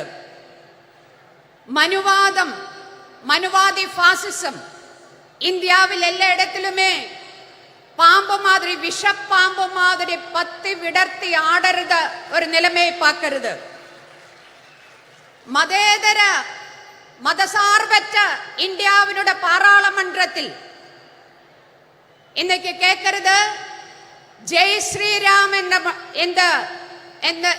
എന്നൊരു குரல் தான். அதே மாதிரி செங்கோல் இன்னைக்கு இந்தியாவினுடைய பிரசிடென்ட் ஒரு பெண் பிரசிடென்ட் அவங்க தாழ்த்தப்பட்ட ஒடுக்கப்பட்ட கம்யூனிட்டியிலிருந்து வந்திருக்கிற பிரசிடென்ட் அந்த மாதிரி ஒரு பெண் பிரசிடென்ட் இருக்கும் போதும் இந்தியாவினுடைய பாராளுமன்றத்துக்கு வெளியே அவங்களை உட்கார வச்சு பாராளுமன்றத்துக்குள்ள செங்கோல் கொண்ட வைக்கிற ஆட்சி இன்னு நரேந்திர மோடி 56 இன்ச் நெஞ்சளவுள்ள பிரதமர் உட்கார்ந்து இந்த தேசத்தை தொலைக்கிறதுக்காக உட்கார்ந்து இருக்கிற ஒரு கட்டத்தில் தான் ஒரு சந்தர்ப்பத்தில் தான் மகளிர் உரிமை மாநாடு கலைஞருடைய 100ஆண்டு விழாவை ஒட்டி இന്ന് நாம இங்க நடத்திட்டு இருக்கிறது. இந்த நாட்டில் நடக்கிற மரணங்கள் அது கூட்ட மரணங்களா இருந்தாலும் சரி அது ஆற்றில் ஒழுகி நடக்கிற டெட் பாடிஸ் ஆயிருந்தாலும் சரி மணிப்பூரிലെ മോർച്ചറിയിൽ 5 മാസത്തിലേറെയാ ഇരിக்கிற അഴുകര ഡെഡ് ബോഡീസ് ആയിരുന്നാലും ശരി അതൊന്നുമേ இந்த 56 இன்ச் நெஞ்சளவுள்ள பிரதமர் நரேந்திர மோடிக்கு கொஞ்சம் கூடி கவலை இல்லையா? ബലാത്സംഗം പാലിയൽ ബലാത്കാരമാവട്ടെ കൂട്ട പാലിയൽ ബലാത്കാരമാവട്ടെ അതെല്ലാമേ ചാനൽ ചർച്ച നമ്മ ஊடகங்களில் சர்ச்சை 2 நாள் 4 நாள் அதுக்கு பிறகு யாரையுமே அது கவலைப்படுத்தாத ஒரு செய்தியா மாறி இருக்கிற ஒரு சமயத்தில் தான் மகளிர் உரிமைக்கான மாநாடு நாம இங்க நடத்திட்டு இருக்கிறது. 2002 குஜராத் கலவரம் அந்த குஜராத் கலவரம் அது பிளான் பண்ணி டிசைன் பண்ணி நடப்பிலாக்கிய கலவரம் தான். ஆனா இந்த 2023 நாம இந்த மகளிர் மாநாடு நடக்கும்போது உரிமை மாநாடு நடக்கிற இந்த டைமில் எங்க வேணாலும் எப்ப வேணாலும் നമ്മളെ மரணம் നമ്മളെ தேடி வர ஒரு நிலைமை எங்க வேணாலும் எப்ப வேணாலும் பெண்கள் பாலியல் பலாத்காரத்துக்கு ஆளாகிற ஒரு நிலைமை அந்த மாதிரி ஒரு நிலைமையில் தான் இன்னைக்கு நாம இருக்கிறது. ட்ரெயினில் பயணம் செய்யும்போ அந்த ட்ரெயினில் பயனாளிகளை பயணம் செய்யறவங்களே அவங்களை காப்பாற்றுவதற்காக போலீஸ் ரயில்வே போலீஸ் இருக்கிறது. ஆனா அந்த ரயில்வே போலீஸ் பயனாளிகளை தோக்கெடுத்து துப்பாக்கி எடுத்து சுட்டு கொலை பண்ணற காட்சி நம்ம கண் முன்னாடி இருக்கிறது. அதே மாதிரி ஒரு ஸ்கூலில் பள்ளிக்கூடத்தில் ஒரு டீச்சர் உட்கார்ந்த மத்த ஒரு முஸ்லிம் ஸ்டூடெண்ட் நிக்க வச்சு மத்த ஸ்டூடெண்ட்ஸோட சொல்றது நீங்க எல்லாரும் போய் அடிங்கோ அந்த குழந்தைன்னு சொல்லி குழந்தைகள் தயங்குறது. ஆனாலும் அவங்களை ஃபோர்ஸ் பண்ணி அந்த குழந்தையை அடிக்க வைக்கிறது. இதும் நம்ம கண் முன்னாடி பார்த்துட்டு இருக்கிறது. ஒரு சிறுமி 8 வயசான சிறுமி கூட்ட பாலியல் பலாத்காரത്തിന് ഇരയായി அங்கிருந்து தப்பிச்சோடி பல வாதிலும் தட்டி விழிக்கிறது முட்டறது என்னை காப்பாற்றுங்கோ. ஆருமே வாதில் துறக்காம அதை அப்படியே ஆட்டி ஓடிக்கிறது, இதும் நம்ம கண் முன்னாடி நடக்கிறது. இந்த மாதிரி ஒரு நிலைமையில் ஏன் இது நடக்காம இருக்குவே? 2014 இந்தியில ஒன்றியத்தில் பிஜேபி தலைமையிலான ஆட்சி வந்ததிலிருந்து அதுக்கு முன்னாடியே பெண்களுக்கு எதிரான வன்கொடுமைகள் நடந்துட்டு இருந்தது. ஆனா 2014 இருந்து பார்த்தா அதனுடைய நம்பர் அது ரொம்ப அதிகமா போயிட்டு இருக்கிறது. நம்பர் அதிகமா போகிறது மட்டும் கிடையாது, அதனுடைய குரூரதா எவ்வளவு கொடூரமான விதத்தில் அந்த பெண்கள் அந்த மாதிரி பாலியல் பலாத்காரத்துக்கு ஆளாகிறது. இது மட்டுமல்ல, இந்த மாதிரி பாலியல் பலாத்காரத்துக்கு ஆளான அது கேஸுக்கு போனா கோர்ட்டுக்கு போனா அங்க குத்தவாளிக்கு தண்டனை கிடைக்குது ரொம்ப ரொம்ப கம்மி. 100 கேஸ் எடுத்தா அதுல 5 கேஸில் கூடி குத்தவாளியை தண்டிக்கிறது கிடையாது. அது மட்டுமா, ரொம்ப ரொம்ப இந்தியாவில் இருக்கிற பெண்கள் இன்னைக்கு போர் முகத்தில் நிற்கிற மாதிரி யுத்த சமானമായ ഒരു സാഹചര്യത്തിലൂടെ ഇന്ത്യയിലെ സ്ത്രീകൾ കടന്നു പോകുന്നു എന്ന് പറയുന്നതിന് പ്രധാനപ്പെട്ട 2 കാരണങ്ങൾ ഇരിക്കുന്നത്. ഒന്ന്, ഇന്ത്യയിൽ നിറയെ ചട്ടങ്ങൾ ഇരിക്കരുത് പെൺകളെ കാപ്പാற்றுവதற்காக, பெண்களுடைய உரிமையை உறப்பு கொடுக்கிறதுக்காக, பெண்களை எல்லா விதமான கொடூரங்களிலும் காப்பாற்றுவதற்கான சட்டங்கள். அது எந்த சட்டமும் சும்மா ஏதாச்சும் இந்த நரேந்திர மோடி கொண்டு இங்க தந்தது கிடையாது. எங்களுக்கு எல்லாமே இந்தியாவிலே பெண்கள் போராடி அவங்களுடைய டெட் பாடி மேலே அவங்களுடைய ரத்தத்தின் மேலே நின்னுதான் நிறைய சட்டங்கள் இந்தியாவினுடைய பாராளுமன்றம் பாஸ் ஆக்கியது. என்ன வருது இன்னைக்கு அந்த சட்டங்கள்? அங்கே குஜராத்தில் பில்கிஸ் பானு என்ற பில்கிஸ் பானுவினை பற்றி நான் നിങ്ങളോടെല്ലാം சொல்ல வேண்டிய அவசியம் கிடையாது. பில்கிஸ் பானுவினை அவளுடைய குடும்பத்திலே மற்ற பெண்களை கூட்ட பாலியல் பலாத்காரம் பண்ணி அவங்களை கொலை பண்ணிய அந்த கொடும் குற்றவாளிகள் அவங்களில் ஜெயிலில் இருந்தது. இந்தியா 56 ഇഞ്ചുകാരൻ പ്രധാനമന്ത്രിയുടെ തലമയിൽ 75 ആണ്ട് സ്വതന്ത്ര ദിന വിഴ நம்ம செலிப்ரேட் பண்ணியிருக்கும் போது, இந்தியாவில ஜனங்கள் செலிப்ரேட் பண்ணியிருக்கும் போது, இந்தியாவினுடைய பிரதமர் நரேந்திர மோடி செங்கோட்டையில் இருந்து பேசிட்டு இருக்கும் போது, அதே நேரத்தில் குஜராத்தில் இருந்த அந்த கொடும் குற்றவாளிகளை, ஜெயிலில் இருந்த அந்த குற்றவாளிகளை அப்படியே ஜெயில் துறந்து விட நீங்கள் எல்லாம் போயிடுங்கோ என்ன சொன்னது? சன்ஸ்காரி பிராமின், அவங்களெல்லாம் பயங்கரமான பிராமின்ஸ். பிராமணை ஜெயிலில் வச்சா கொடும் பாவம், அதனால அவங்களை விடுவிக்கிறேன் அப்படின்னு சொல்லி பில்கிஸ் பானுவினை அவளுடைய குடும்பத்தை அழிச்ச, அந்த பெண்களை கற்பழிச்ச அந்த கொடும் குற்றவாளிகளை ஜெயில்னு ஃப்ரீயா விடுறது. அது என்ன அர்த்தம்? அதுக்கு அர்த்தம், அதனுடைய அர்த்தம் என்ன சொன்னா, இந்தியாவில் இருக்கிற அத்தனை சட்டங்களும் பெண்களுக்கான, பெண்களுடைய உரிமைக்கான அத்தனை சட்டங்களும் அதுக்கு எந்த அர்த்தமும் இல்லாத போகிறது. 2014 இருந்து ഞാൻ முடிக்கிறேன். 2014 இருந்து ഇന്ന് വരേക്കും RSSனால் നയിക്കപ്പെടുന്ന ഫാസിസ அரசாங்கம், மத்திய அரசாங்கம், ஒன்றிய அரசாங்கம் அது பெண்களை ஏமாற்றித்தான் இன்னைக்கு ஆட்சியில் அமர்ந்திருக்கிறது. என்ன சொன்னான்னு எனக்கு முன்னாடி இங்க பேசியது, பேட்டி பச்சாவோ பேட்டி படாவோ அதெல்லாம் நான் சொல்றதில்ல. இப்ப என்ன கடைசியில பெண்களுக்கு இடஒதுக்கீடு சட்டம் பாஸ் பண்ணி இருக்கிறது. இந்த பேப்பர்ல சக்கரை எழுதி வைக்கிறது, சக்கரை. அப்புறம் கட்டன் சாயை எடுத்து நான் குடிக்கிறது.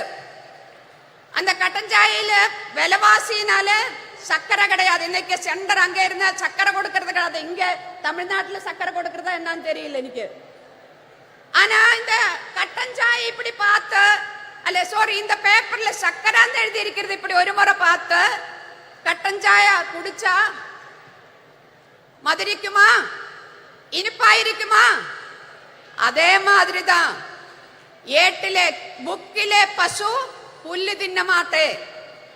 மகளிருக்கு இடஒதுக்கீடு சட்டம்னு சொல்லி பாஸ் பண்ணி இது தெய்வம் ஆறு நரேந்திர மோடி. ஆனா இது எப்ப அமல்படுத்துவே? ஏதாச்சும் சொல்லி இருக்கிறதா? இன்னைக்கு அமல்படுத்ததா? நாளைக்கு அமல்படுத்துறதா? 2024 அமல்படுத்துறதா? எதுவுமே சொல்லுறதில்ல. நரேந்திர மோடியோட வாழ்வில இது பார்க்க முடியுமா என்னன்னே சொல்லுறதில்ல. பெண்களை ஏமாற்றி ஆட்சியில் அமர்ந்திருக்கிற நரேந்திர மோடி அரசாங்கத்தை ஒழிச்சு கட்டுறதுக்காக கலைஞர்ல இருந்த இந்த நாட்டில் பெண்களுக்கான யாராரு என்ன உரிமைகள் வாங்கி தந்ததோ அத்தனை உரிமைகளையும் காப்பாற்றுவதற்காக இந்தியாவினுடைய அரசியல் சாசன சட்டத்தை, இந்தியாவினுடைய ஜனநாயகத்தை, இந்தியாவினுடைய மத சார்பன்மையை காப்பாற்றுவதற்காக நாம் எல்லோரும் இப்படி எந்த ஜாதி எந்த மதம் என்று தெரியாம அது பார்க்காம நம்ம எல்லோரும் இப்படி அமர்ந்திருக்கிறது. அந்த மாதிரி நாளைக்கும் நமக்கு எல்லோருக்கும் சேர்ந்து அமர்ந்திருக்கிறதுக்காக, இந்தியை காப்பாற்றுவதற்காக, நம்மளை நாமே காப்பாற்றுவதற்காக இந்த மாநாடு நரேந்திர மோடி ஆட்சியினுடைய முற்றுப்புள்ளி வைக்கிறையா மாநாடா மாற வேண்டதா இருக்குன்னு சொல்லி விடைபெறுகிறேன். நன்றி, வணக்கம். இன்குலாப் சிந்தாபாத். சிறப்புரையாற்றியமைக்கு நன்றி அம்மா. தேர்ந்த அரசியல்வாதியும் ஒப்பற்ற போராளியுமான தேசியவாத காங்கிரஸ் கட்சியின் செயல் தலைவர் நாடாளுமன்ற உறுப்பினர் திருமிகு சுப்ரியா சூலே அவர்களை சிறப்புரையாற்ற அன்புடன் அழைக்கிறோம்.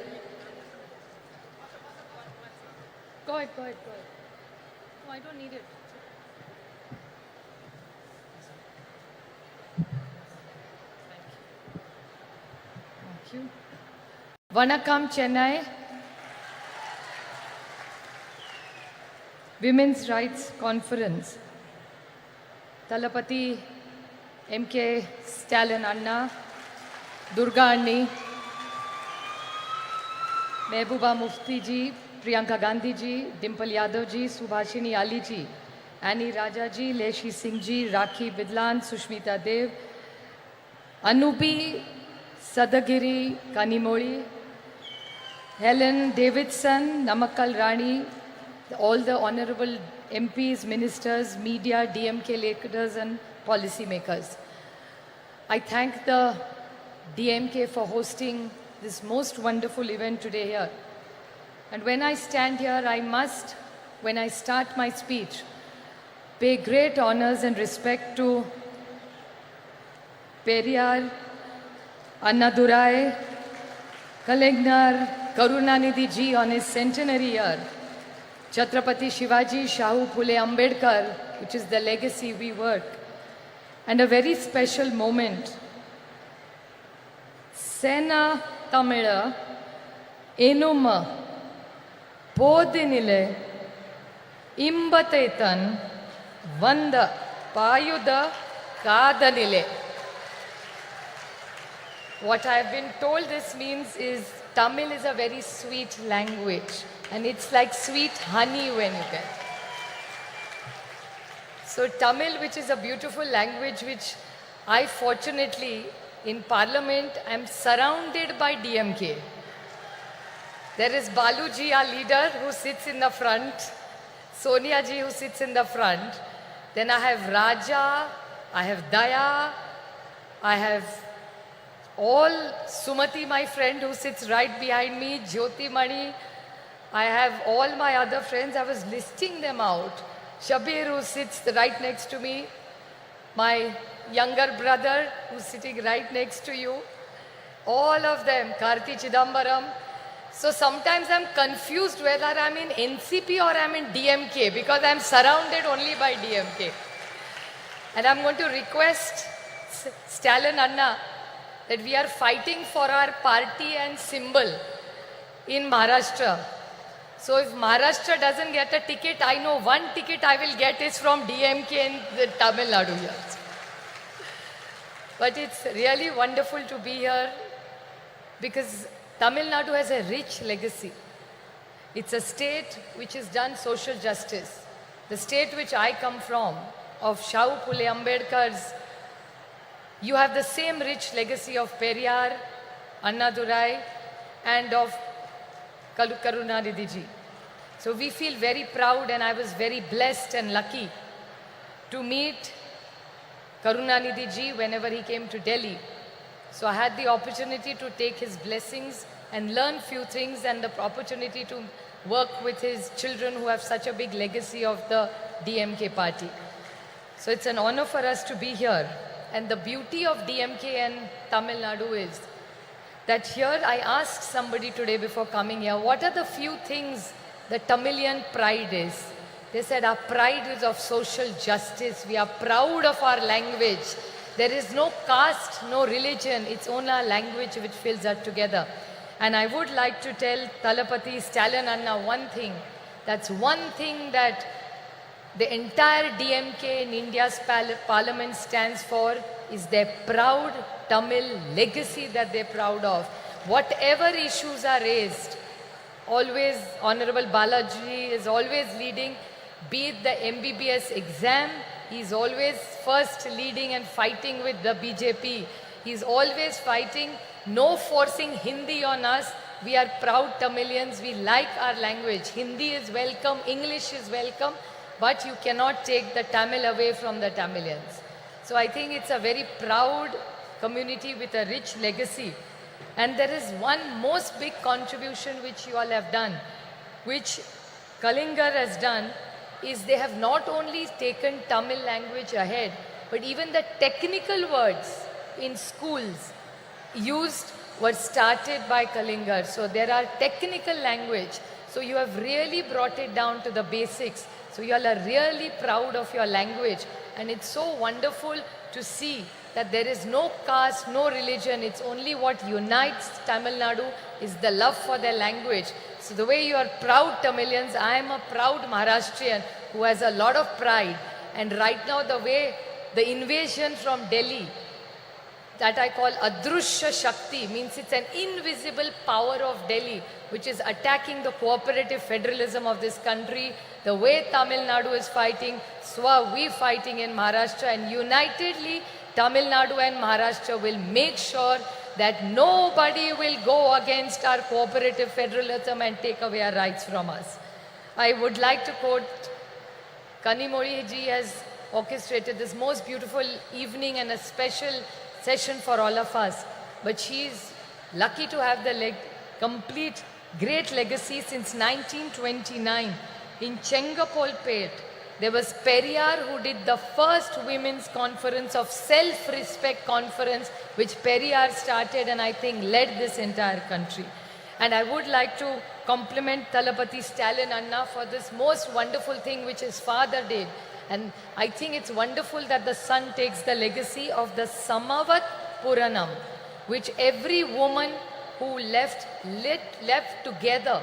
And not did she just live together, the house is not in the husband's name, the house is in the woman and the wife's name. So I really compliment this for this wonderful work that they have done. And this conference is about women. I don't look at myself as a woman MP. I'm a member of parliament. But I would definitely like to put something on record which actually I would not like to call my friend Kanimozhi a victim. But this time when the speeches started about the women's reservation bill, Kanimozhi, which actually means sweet language, and she's exactly sweet language. So when Kanimozhi stood up to give her speech in parliament, she stood up and the bullies of the Bharatiya Janata Party who claim they want to wish women, before Kanimozhi started her speech, started heckling her. And I must say the entire DMK team with the entire NCP, we fought. They are 300, we are only 100. But I'm sure Sumati, Baluji, Daya, Raja, all of us who were there, Kadir, you were there, we all shot those 300 BJP men down because we felt that Kanimozhi was fighting for the rights of every woman of the state. And she, in a most articulate way, put up the points of the DMK. So I really congratulate her for all the efforts that she has done. Well, Tamil Nadu and Maharashtra have a deep relationship. For me personally, Tamil Nadu is very, very special. For the reason that my youngest sister Ashwini is married to a Tamilian boy and they live in here. Karthikeyan, my brother-in-law, is born in a place called Erode, and she's more Tamilian than most Tamilians. She has the most beautiful thali that she wears, and all the women in our family now started wearing thali because of my sister who's married in Chennai. So we have a deep connection of architecture, food, saris, textile, jewelry, music, dance.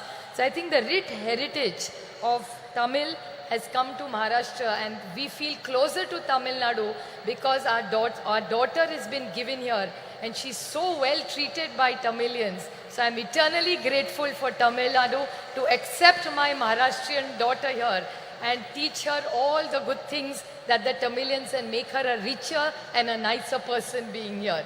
She was quite nice when she was with us, but she's become a better person after she's moved here. So we are eternally grateful to you for looking after my sister. And it's really interesting that how languages bring us together. There are two common things between Maharashtra and Tamil. You have la, you have la, and you have la. We have only la and you have la. It's like Malai is mountain, Palli is school, and Kannimoli is sweet language. So it's la, la, and modi. So these are all interesting things that bring us all together. And we all who are on the dais today are committed to giving every woman her dignity, and that's why we are all here from various parts of the nation. We all work together, and the India project that has been started, we are committed to giving a fair and a just leadership and governance which India deserves. So we are committed, and I thank Thalapati Stalin Anda for all the efforts that he makes. He comes for every India meeting. The first leader to come to the meeting is Baluji and Anna. Most punctual, most eager. Sometimes people are talking in Hindi.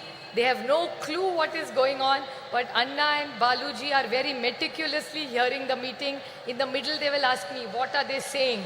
Then now we keep a translator for them, but they are so meticulously working, most punctual, most disciplined in every India meeting. So every time we meet Anna and Baluji, we always learn something from me. So I'm eternally grateful to the entire DMK team for putting up this most wonderful meeting and hosting us with so much love. Just a last note I would like to remain. When I see so many women, my most favorite thing in the world and the most favorite flower of mine is jasmine. And the Mallipu is most beautiful, which is Mallipu is the best quality Mallipu you get is in Chennai, and every time I come to Chennai, I take 2 kilos of Mallipu for my mother. It's the most precious gift that I can give my mother. And while I was walking, when I came to meet Anni, I saw in the audience, I could smell this beautiful fragrance of happiness, joy, and celebration. The whole power of this positive energy of the women of Chennai.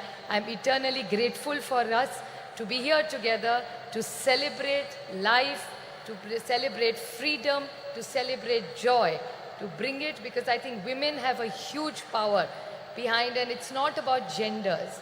I think the great teamwork that we have done, and like Kannimoli always says in Parliament, don't put us on a pedestal and glorify us as women. We are gender equal, we are as equal as the men. We don't want glorification. We only want equal rights, which we have deserved. And I think with the legacy of Periyar, Anna and Kalingar, I think Tamil Nadu leads the way to all of us for a better India. Thank you very much. சிறப்புரைக்கு மனமார்ந்த நன்றி. அரை நூற்றாண்டிற்கு மேலான பொது வாழ்வில் ஒடுக்கப்பட்ட மக்களின் உரிமை குரலாய் ஒலித்துக் கொண்டிருக்கும் முன்னாள் நாடாளுமன்ற உறுப்பினராகவும் மார்க்சிஸ்ட் கம்யூனிஸ்ட் கட்சியின் இந்நாள் பொலிட் பீரோ உறுப்பினராகவும் திகழும் திருமிகு சுபாஷினி அலி அவர்களை சிறப்புரையாற்ற அன்புடன் அழைக்கிறோம்.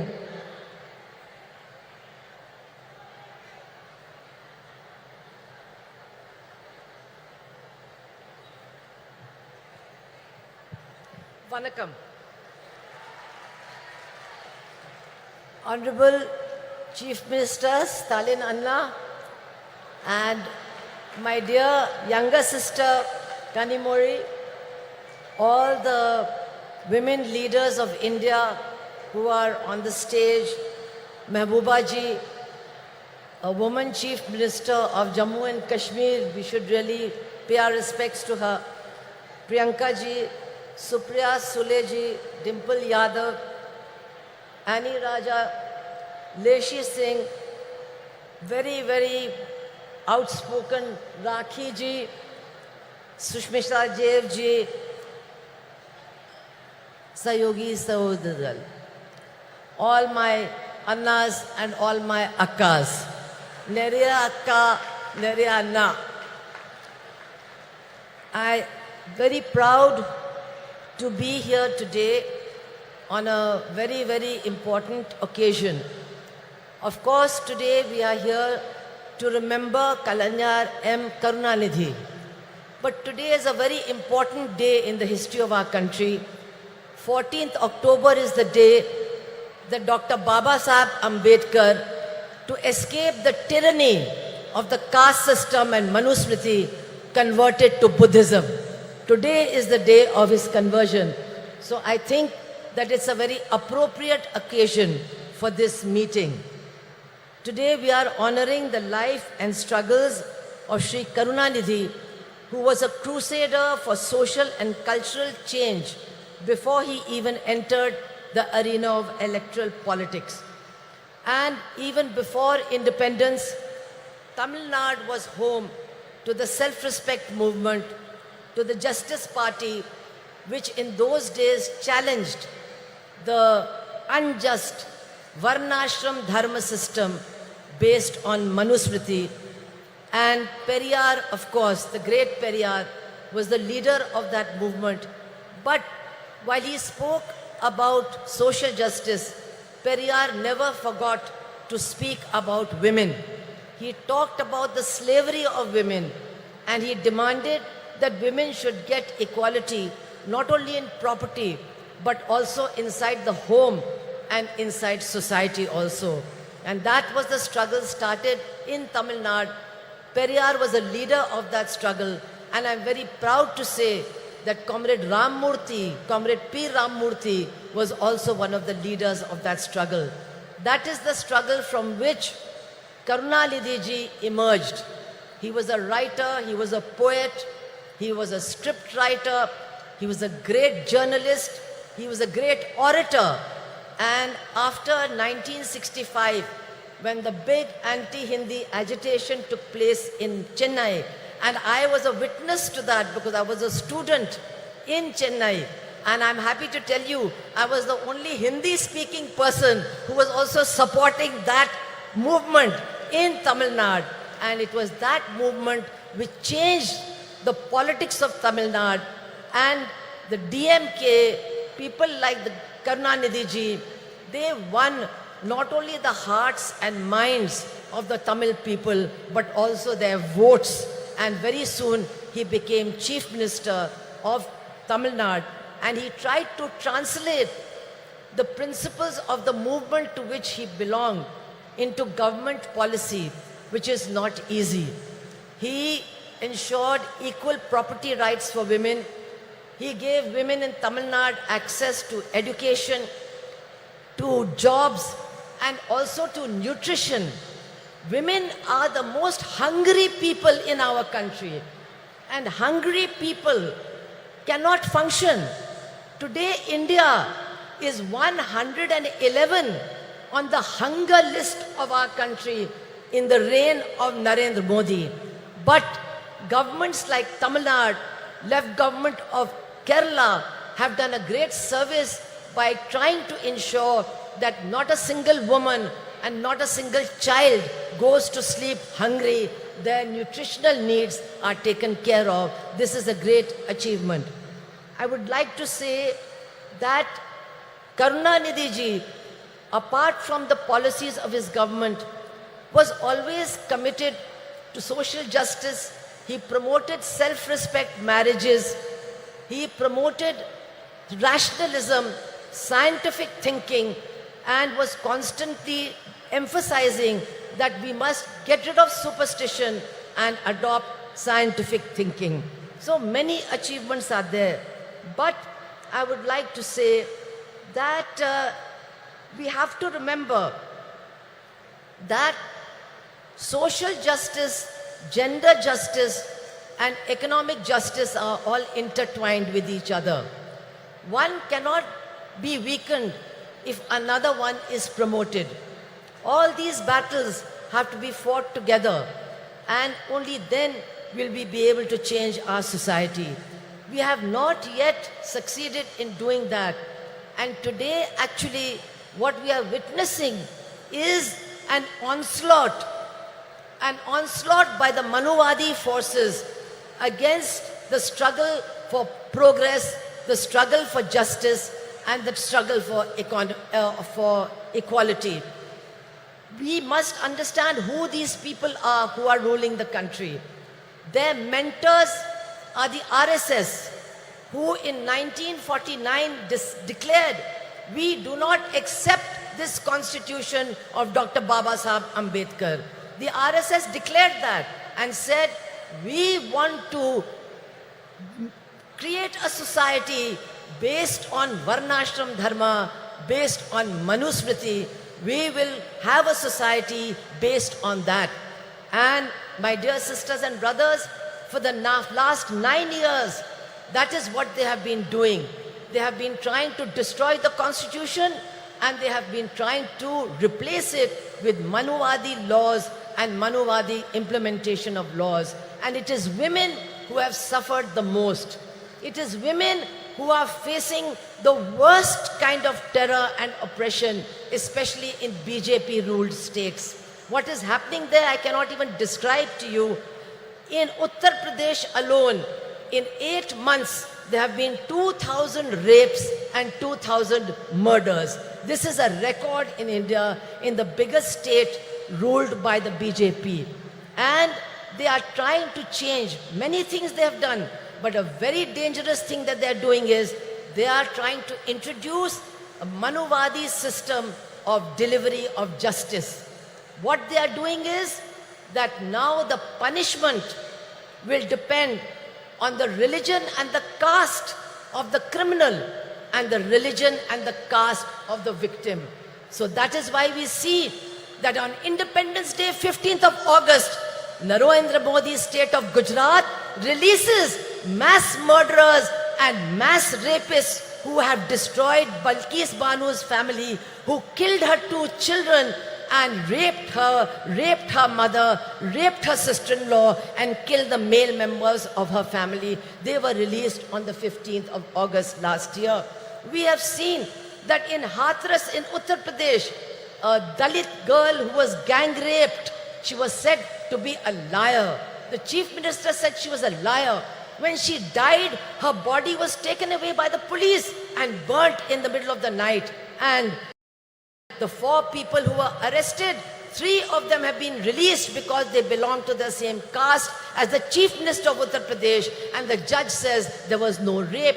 We are seeing that a wrestler, the chief of the wrestling federation, who has been accused by the Delhi police of being a continuous sexual offender, he is sitting in that new building of parliament, and the BJP party, the government, is not ready to take any action against him in spite of the struggle of the women wrestlers. We are seeing that after what happened in Manipur, which we have never seen in our country, that women were handed over by the police to a mob. They were stripped, they were gang raped, and our Chief Minister of Manipur and the Prime Minister of India, who are running a double-engine government, they did not have one word to say about the women and their suffering. And now after 5 months, those women are still crying for justice. Nobody is there to listen to them. This is what is happening in our country as far as women are concerned. And now, to try and get the women's votes, what does the BJP do? They pass the Women's Reservation Bill. It is now an act. But how do they pass it? Just like they give free gas cylinders. They give you 3 free gas cylinders, and then they say, now you go and buy one for 1,200 rupees. This is how they implement their policies. So, Women's Reservation Act has come, but when will it be implemented? Nobody knows. Theriyada, aarukku theriyada. Nobody knows. When is this Women's Reservation Act going to come? 24? Illa. 29? Illa. After that, no. I want to tell you, brothers and sisters of Tamil Nadu, to get the Women's Reservation Act implemented, you have to throw out this BJP government, otherwise it will never be implemented. And now, I want to say in the end, that change is coming. There is no doubt about it, change is coming. We can feel the winds of change. And once again, not the BJP agenda, but the agenda of social justice, economic justice, gender justice, they are emerging to occupy center stage in this battle against the BJP. And here, the alternative policies of the left front government in Kerala, the strong Dravidian movement of Tamil Nadu, they are giving strength and inspiration to this movement so that we can all combine and defeat the BJP. I would only like to appeal to all my women, sisters over here, all the women over here, that yes, we are struggling for social justice, but we must remember, we must insist that social justice is not complete without gender justice, without justice for women. Social justice cannot be complete without economic justice, without justice for the poor and for the exploited workers and peasants of this country. The whole battle has to be fought together. Only then can we change the face of India. And definitely, Karunanidhi ji's memories will inspire us in this struggle. I want to end by saying, many of you remember that Karunanidhi ji was not only a poet and an administrator, he was also a great journalist. How can you forget his fiery articles in Murasoli, which created a storm in the state of Tamil Nadu? He was a great journalist. If he had been alive today, he would be very sad. He would be very sad to see that India is going to the bottom as far as press freedom is concerned. He would have been sad, but he would have been leading the struggle against what is happening to journalists and journalism in our country. He would have led the... I think Sonia ji has come. We can all welcome her and then I'll complete.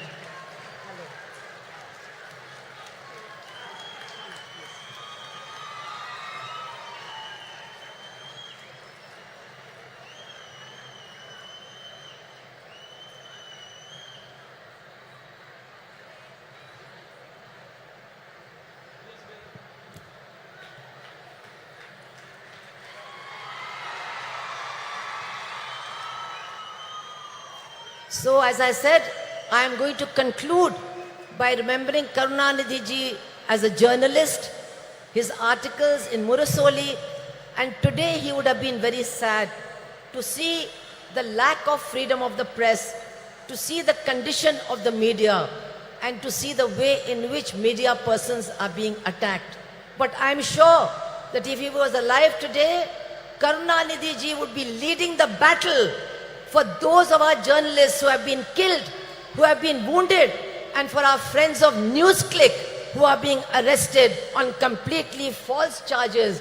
Karunanidhi ji would have been leading this battle. And so I would like to end by saying that in our struggles for a different future, for a future of equality and social justice and gender justice, we are certainly getting inspiration from Karunanidhi ji. His memory is inspiring us to struggle, and his memory will inspire us to win. Thank you all very much. Inqilab Zindabad. Thank you ma'am. மகளிர் உரிமை மாநாட்டிற்கு வருகை தந்துள்ள காங்கிரஸ் மூத்த தலைவர் திருமிகு அன்னை சோனியா காந்தி அவர்களை வருக வருக என உங்களின் பலத்த கரகோஷங்களுடன் மீண்டும் ஒரு முறை அன்புடன் வரவேற்கிறோம். மாண்புமிகு தமிழ்நாடு முதலமைச்சர் அவர்கள் அன்னை சோனியா காந்தி அவர்களுக்கு நினைவு பரிசு வழங்கி சிறப்பிப்பார்கள். அன்னை Sonia Gandhi will be honored by the Honorable Chief Minister of Tamil Nadu.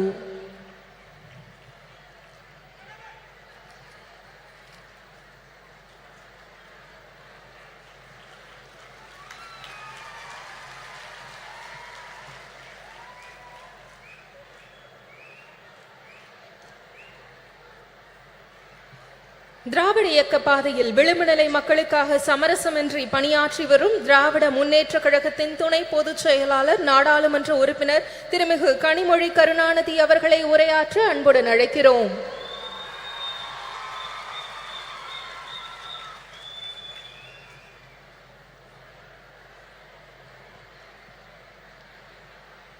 சகோதரர்களே, சகோதரிகளே என்று அழைத்தால் அதில் கூட பாகுபாடு வந்துவிடும் என்று உடன்பிறப்பே என்ற ஒற்றை சொல்லால்,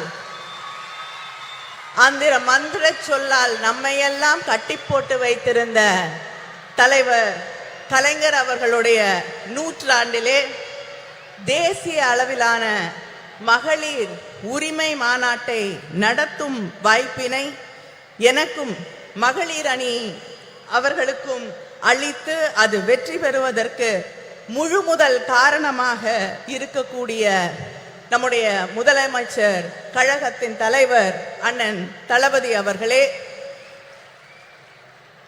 a leader who stands with the oppressed, the downtrodden, marginalized, a beacon of strength and dignity and hope, Madam Sonia Gandhi. தலைவர் கலைஞர் அவர்கள் தியாக திருவிளக்கு என்று அன்போடு அழைத்த அன்னை அம்மையார் சோனியா காந்தி அவர்களே, இந்த நிகழ்ச்சி வெற்றி பெறுவதற்கான வாழ்த்துக்களோடு அமர்ந்திருக்கக்கூடிய கழகத்தின் பொதுச் செயலாளர் அவர்களே, பொருளாளர் அவர்களே, கூட்டணி இயக்கங்களை சார்ந்த தலைவர்களே, ஜம்மு காஷ்மீருடைய முன்னாள் முதலமைச்சர் மரியாதைக்கும் அன்பிற்கும் உரிய அம்மையார் மெஹபூபா முஃப்தி அவர்களே, முதலாக தமிழ்நாட்டு மேடையிலே தமிழ் மக்களோடு உரையாட வந்திருக்கக்கூடிய அடித்து தட்டு மக்களுடைய தோழி பிரியங்கா காந்தி அவர்களே,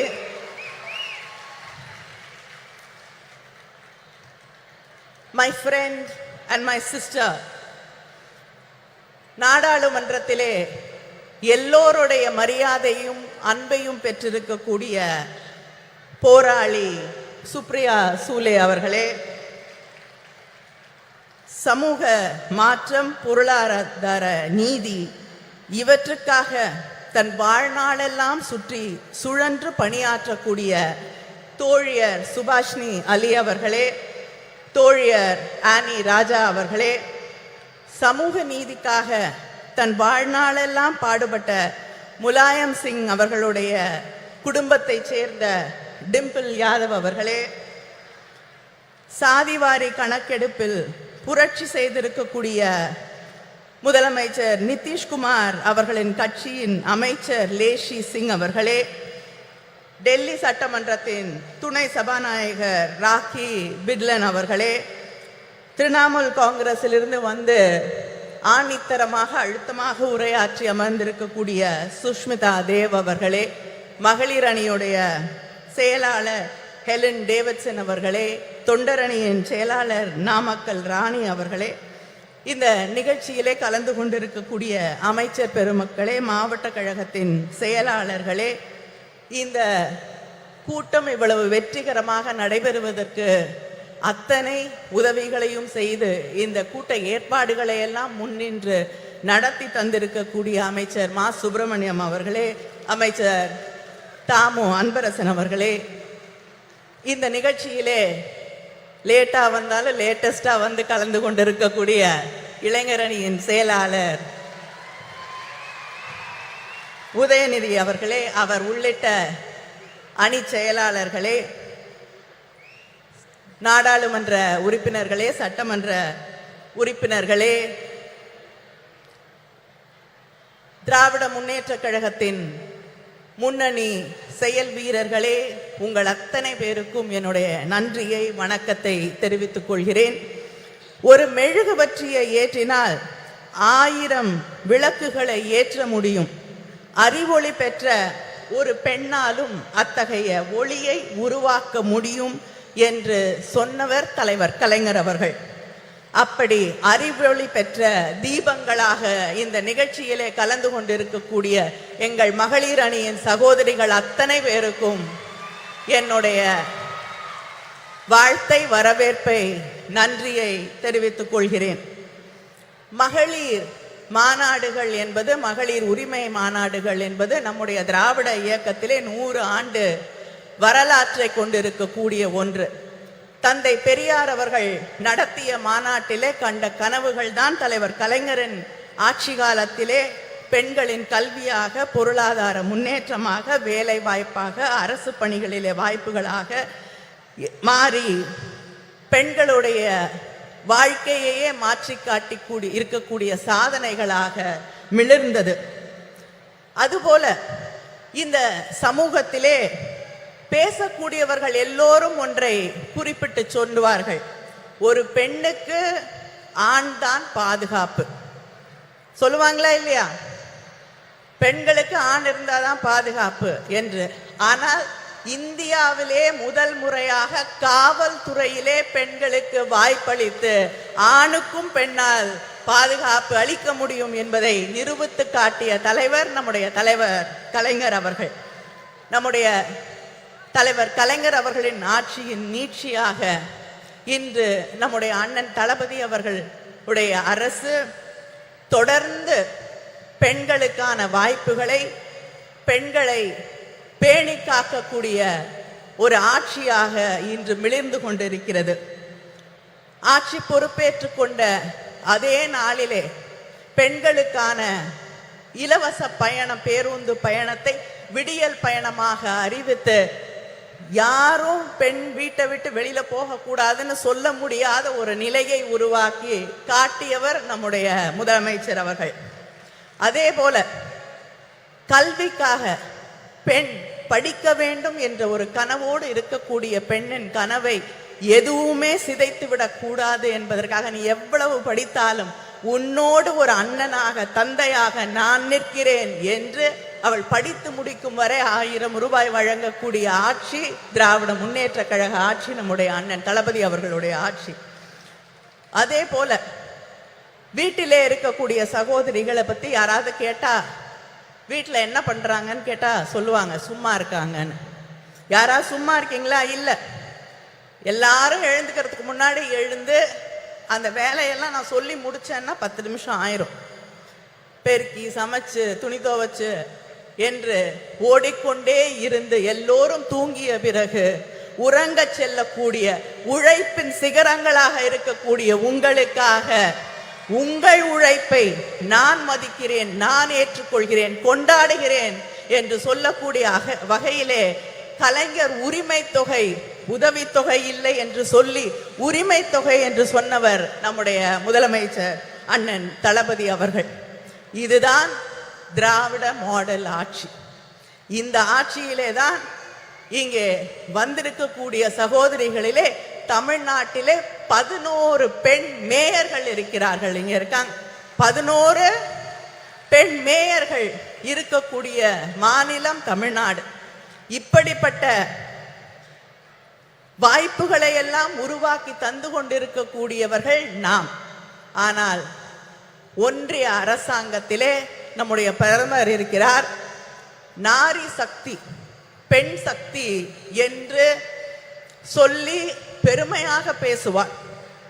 அவருடைய உரையாடல்கள் எல்லாம் பெண் சக்தியை, நாரி சக்தியை நாங்கள் கொண்டாடுகிறோம் என்று பொய் புரட்டுகளை எல்லாம் சொல்லிக் கொண்டிருப்பார்கள்.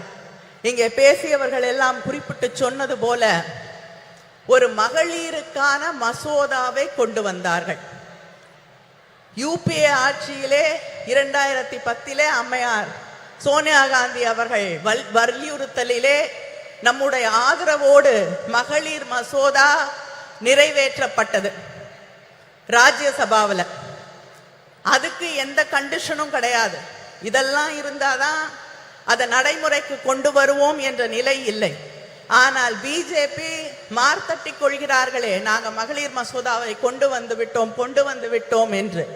அந்த மகளிர் மசோதா இப்ப இல்ல, 10 ஆண்டுகள், 20 ஆண்டுகள், 50 ஆண்டுகள் ஆனால் கூட அந்த மகளிர் மசோதா நடைமுறைக்கு வர முடியாத ஒரு மசோதாவை அவர்கள் கொண்டு வந்து தேர்தலுக்காக பெண்களை ஏமாற்ற துடித்துக் கொண்டிருக்கிறார்கள்.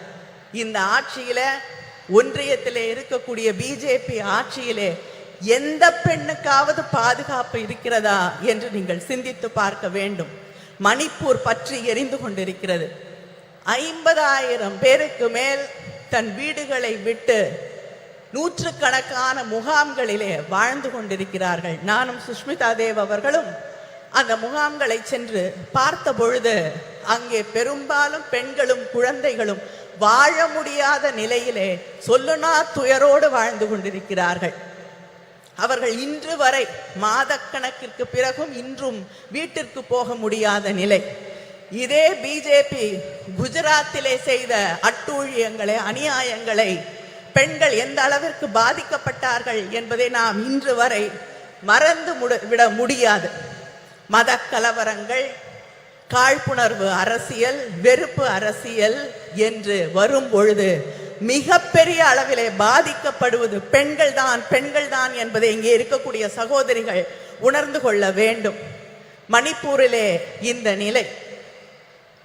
இந்த நாட்டின் முதல் குடிமகள் என்று சொல்லக்கூடிய குடியரசுத் தலைவர் அவங்க இல்லாம அவங்களை அழைக்க கூடாது என்ற அந்த நிலைப்பாட்டோடு பெண், ஒடுக்கப்பட்ட சமூகத்தை சேர்ந்த ஒரு பெண் என்ற ஒரே காரணத்திற்காக அந்த அம்மையார் கோயிலுக்குள்ள போக முடியாது, பாராளுமன்றத்திற்கு வர முடியாது என்று அவமானப்படுத்தப்படக்கூடிய ஒரு நிலை இந்த நாட்டினே முதல் குடிமகளுக்கு நடந்து கொண்டிருக்கிறது என்பதை நாம் மறந்துவிட முடியாது. அதே போல பக்கத்திலே பாண்டிச்சேரியில பிஜேபி கூட்டணியிலே இருக்கக்கூடிய ஒரு அரசாங்கத்திலே ஒரு அமைச்சர், பெண் அமைச்சர் ராஜினாமா கடிதம் கொடுக்க வேண்டிய நிலைக்கு தள்ளப்பட்டிருக்கிறார். அந்த ராஜினாமா கடிதத்திலே அவர் குறிப்பிட்டு சொல்லுகிறார், நான் ஒரு பெண், ஒரு தலித் என்பதால் இன்று இந்த நிலைக்கு ஆளாக்கப்பட்டிருக்கிறேன், ராஜினாமா செய்ய வற்புறுத்தப்பட்டிருக்கிறேன், எனக்கு வேறு வழி இல்லை என்று ஒரு அமைச்சர் சொல்லக்கூடிய நிலை. அதே போல டெல்லியிலே விளையாட்டு வீராங்கனைகள் தங்களுடைய நியாயத்திற்காக மாதக்கணக்கிலே போராடினார்கள். இந்த ஆட்சியிலே அவர்களுக்கு நியாயம் கிடைத்ததா? இல்லை.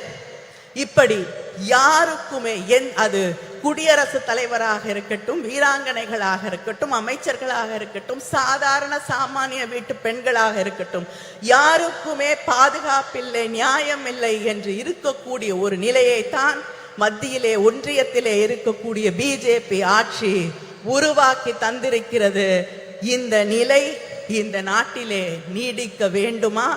நீடித்தால் பெண்களுக்கு பாதுகாப்பு இருக்கிறதா என்பதை நீங்கள் சிந்தித்து பார்க்க வேண்டும். வேலை வாய்ப்பு நம்முடைய ஆட்சி தமிழ்நாட்டில் இன்னைக்கு இந்தியாவிலே அதிகமாக பெண்கள் வேலைக்கு போகக்கூடிய பெண்கள் இருக்கக்கூடிய 43% பெண்கள் வேலைக்கு போகக்கூடிய வாய்ப்பை பெற்றிருக்கக்கூடிய மாநிலமாக நாம் பெருமையாக பேசக்கூடிய நிலை இருக்கிறது. ஆனால் இந்த நாட்டிலே பிஜேபி ஆட்சியில் முதல்ல 2016-17 15% பெண்கள் வேலைக்கு போகக்கூடிய வாய்ப்பு இருந்தது. ஆனால் இன்று அது 8% இந்த பிஜேபி ஆட்சியிலே அது குறைந்திருக்கிறது. கல்வி இல்லை, எதிர்காலம் இல்லை, பாதுகாப்பு இல்லை என்ற நிலையைத்தான் இவர்கள் இந்த நாட்டிலே இருக்கக்கூடிய பெண்களுக்காக உருவாக்கி தந்திருக்கிறார்கள் என்பதை நாம் புரிந்து கொள்ள வேண்டும். சரிசமமாக தேர்தல் களத்திலே வாக்களிக்க கூடியவர்களாக பெண்கள் இருக்கிறார்கள். 50% வாக்குகள் பெண்களிடமிருந்து வருகிறது. ஆனா அங்க இருக்கக்கூடிய பாலிசி டிசிஷன் எதிலும் பெண்களுடைய கருத்துக்கள் கேட்கப்படுவதில்லை. பெண்களுக்கு இடம் இல்லை, பெண்கள் ஒதுக்கப்படுகிறார்கள் என்ற அந்த நிலைதான் நீடித்து கொண்டிருக்கிறது. நாங்கள் யாசகம் கேட்கவில்லை, எங்கள் உரிமைகளுக்காக போராடுகிறோம் என்று இந்த நாட்டிலே இருக்கக்கூடிய பெண்கள் நிமிர்ந்து நின்று போராட வேண்டிய அந்த கட்டத்திலே நாம் நின்று கொண்டிருக்கிறோம் என்பதை மறந்துவிடக் கூடாது. Politics should be determined, defined and decided with opinions, concerns and aspirations of women. Without that, there should be no politics, no policy making and no governance without listening to what we want to say. Let us come together, let us rewrite history and make sure there is justice justice just not for the women of this country, but justice for everybody, every human being in this country. Thank you.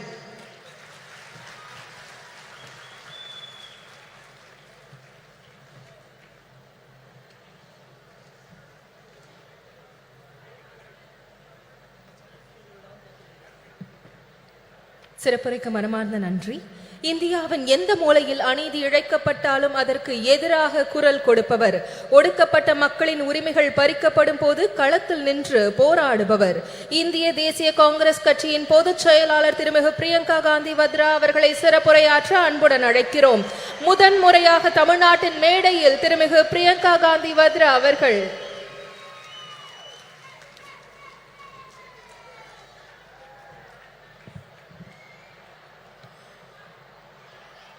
Thiru M.K. Stalin ji, Srimati Sonia Gandhi ji, Tirumati Kanimodi Karunanidhi ji, Srimati Mehbooba Mufti ji, Srimati Subhasini Ali ji, Srimati Supriya Sule ji, Srimati Lesi Singh ji, Srimati Ani Raja ji, Srimati Rakhi Bidlan ji, Srimati Dimple Yadav ji, Sushmita Dev ji. It is an honor for me to be here today to commemorate the 100th birthday of Thiru K. Karunanidhi and share the stage on this special meeting for women with all of you. 32 years ago, on the darkest night of my life, I first set foot on this land of Tamil Nadu.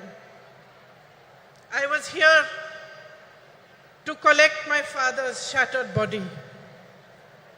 I was 19 years old and my mother was just a few years younger than I am today. As the door of the plane opened, the night grabbed us and drew us in. But I was not afraid of it, because the worst thing I could have imagined had already happened. A few hours earlier, my father had been killed. I had walked towards my mother that night, knowing that the words I was to speak would break her heart. Yet I spoke them, and I watched as the light of happiness was extinguished from her eyes forever.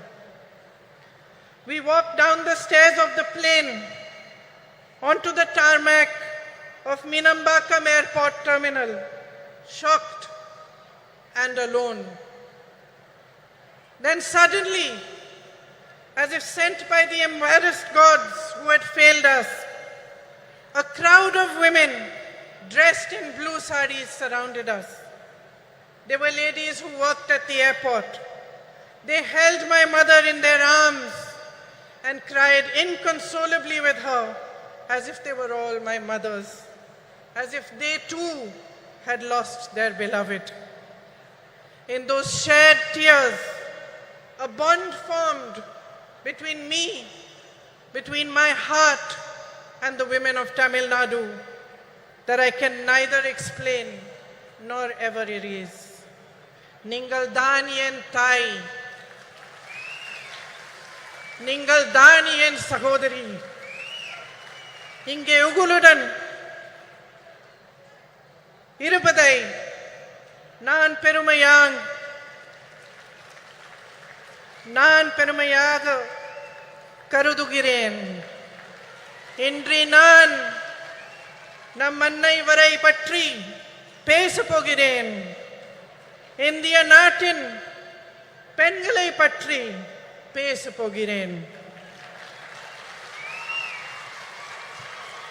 I am here to remind you that we are the strength of this proud and beautiful nation which is our motherland. My sisters, no matter how rich we are or how poor we are, no matter whether we live in big cities, small towns or villages, no matter how well educated we are or how much lack of opportunity we have faced, We are the bedrock upon which our families and our societies are built brick by brick. We are the ones that carry the weight of our society on our shoulders. We do this with grace and courage. We do it with tenacity and strength of will, and our capacity to absorb pain and suffering is immense. We are proud of these qualities which have been passed on in our bones through generations and generations of oppression. But my sisters, I am here to remind you that we are more than this. We are greater than our ability to bear suffering. We are the ones that nurture and hold, that give to our children and to all those around us unfailingly. We are the ones who teach courage, the ones who teach love. It is us who understand forgiveness and us who know how to fight fearlessly in the face of adversity. We are the workforce powering our nation forward, and we are the millions of young women aspiring towards a better future. We know how to rise from the darkest night to claim a new dawn. We have a light within each one of us that is capable of shining brighter than the sun, but that light has never been allowed the freedom and joy to shine in its fullness. It was almost 100 years ago that Tandai Periyar asked, "Peniyen, Adimayanal," why were women enslaved? Then he answered this question in a series of revolutionary essays in which he wrote about the economic and social enslavement of women. It was he who laid the foundation for the empowerment of women in Tamil Nadu, which Thiru Annadurai and Thiru Karunanidhi carried forward. My sisters, this empowered you, the women of Tamil Nadu, to show the way of emancipation and progress to the rest of India. Yet across our nation, beneath the surface of progress, we are still struggling with the harsh reality of an entrenched patriarchy that ensures the systemic oppression of women. In fact, almost a century after Tandai Periyar's essays were published, that same question looms large before us. Peniyen, Adimayai Irekiral. Why are women still enslaved? And although I do not have the stature, nor the experience, and the wisdom of Tandai Periyar, my answer is this. I am a woman. We have been taught generation after generation after generation to cede our power to others. We have been taught to talk softly. We have been taught to step aside, to be ashamed of honoring our essence, to take care of everyone else before we show compassion towards ourselves. And unfortunately, my sisters, we have learned these lessons only too well. So well that we have continued to pass them down. We have learned to define ourselves through the eyes of the hierarchy that was instilled in us. And by doing so, we have allowed and enabled our own oppression. We ourselves have forgotten that the root of discrimination of any kind, whether it is based on color, creed, caste, or gender, is an inability to honor the truth that equality and personal dignity are neither a privilege nor a gift, but a natural endowment of life. Today, there is much talk about empowerment, as every political party begins to realize that women can become a formidable collective force that shapes our nation's future. But they still look towards us with greed. Greed for votes and the greed to capture our power and use it to keep us down. On your behalf today, my sisters, I demand more. I demand that we own our power.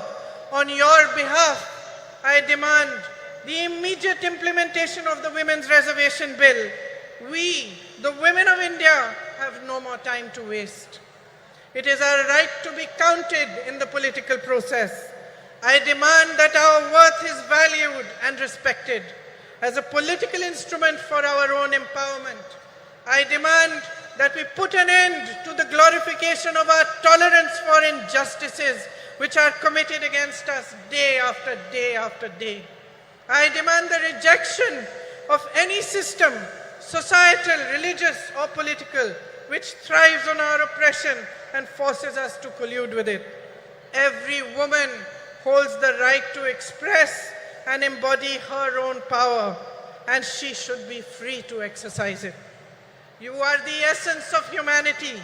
Each one of you, standing exactly where you are today, have the power to change your lives, but only if you deeply understand the unbridled potential of your sisterhood. Only if you see in each other the great value of coming together, of helping and holding each other and rising in solidarity with one another. My sisters, nothing can hold back the power of women when we stand as one. We are half the population of this country, half, no less. It is for us to set the barriers of caste, religion, state, language, and society aside. It is for us to recognize ourselves first and foremost as sisters who can unify into an unstoppable momentum for change. Today, as we stand here to commemorate Thirukarunanidhi ji, a leader who understood the power of women, let us awaken to a new dawn. Let us create our own destiny. Thank you. Jai Hind.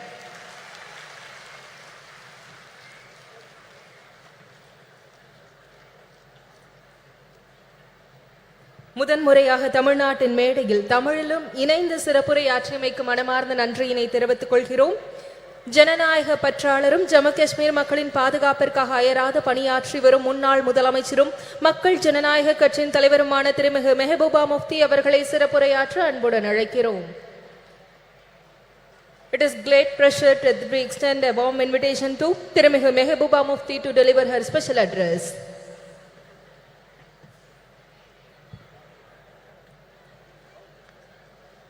Respected Sonia Gandhi ji, Dalapati M.K. Stalin, Honorable Chief Minister of Tamil Nadu, Kanamozi Karunanidhi ji, Priyanka Gandhi ji, Supriya Sole ji, Dimple Yadav ji, Subhasni Ali ji, Annie Raja ji, Miss Lesh Singh ji, Miss Rakhi Bidlan ji, and Miss Sushmita Dev ji, and all my brothers and sisters. I don't know whether I should call Akka and Anna. Is that right? This is for the first time I am making a speech by reading a script, because since I don't know Tamil, you don't know Urdu, so I'll try to be do my best. It's an honor for me to attend the 100th birth anniversary of Kalaignar Karunanidhi ji and to speak on a subject that is incredibly close to my heart, not just because I am a woman, but because I have gone through all that a woman has to endure during the life since the time she is born. Most people assume that women from privileged backgrounds like me have it easy, but that's not the case. Every woman, regardless of her religion, social status, caste, creed and color, undergoes tremendous challenges, sometimes simply to survive, let alone thrive, and I am sure the galaxy of women here will vouch for that. Even though born with privileged backgrounds, we have to work very, very hard, Female infanticide, child abuse, discrimination at home, discrimination at workplace, dowry deaths, rape, violence, and other atrocities keep happening to all of us. And one cannot simply state enough the huge role Karunanidhi ji played towards the emancipation and upliftment of women. His crusade in this direction started much before he entered politics. Even as a writer, blessed with a razor-sharp intellect, his scripts were ahead of his times. They strongly advocated equal rights for females and also helped in removing social stigmas and taboos associated with women by renouncing religious patriarchy. The empowerment of women was an integral and crucial part of his idea of social justice. Some of the path-breaking reforms that he introduced were free education for girl child, encouraged remarriage of women, rehabilitate widows, encourage their remarriage, induct them into police force, reservation in local governance and government jobs, and also setting up self-help groups. Such was his vision and compassion that he went a step further in his efforts to bring in social security schemes for transgenders who are looked down upon in our society. I am pleased that his son and current Chief Minister, Stalinji and Kanimuzhi are carrying forward their father's legacy.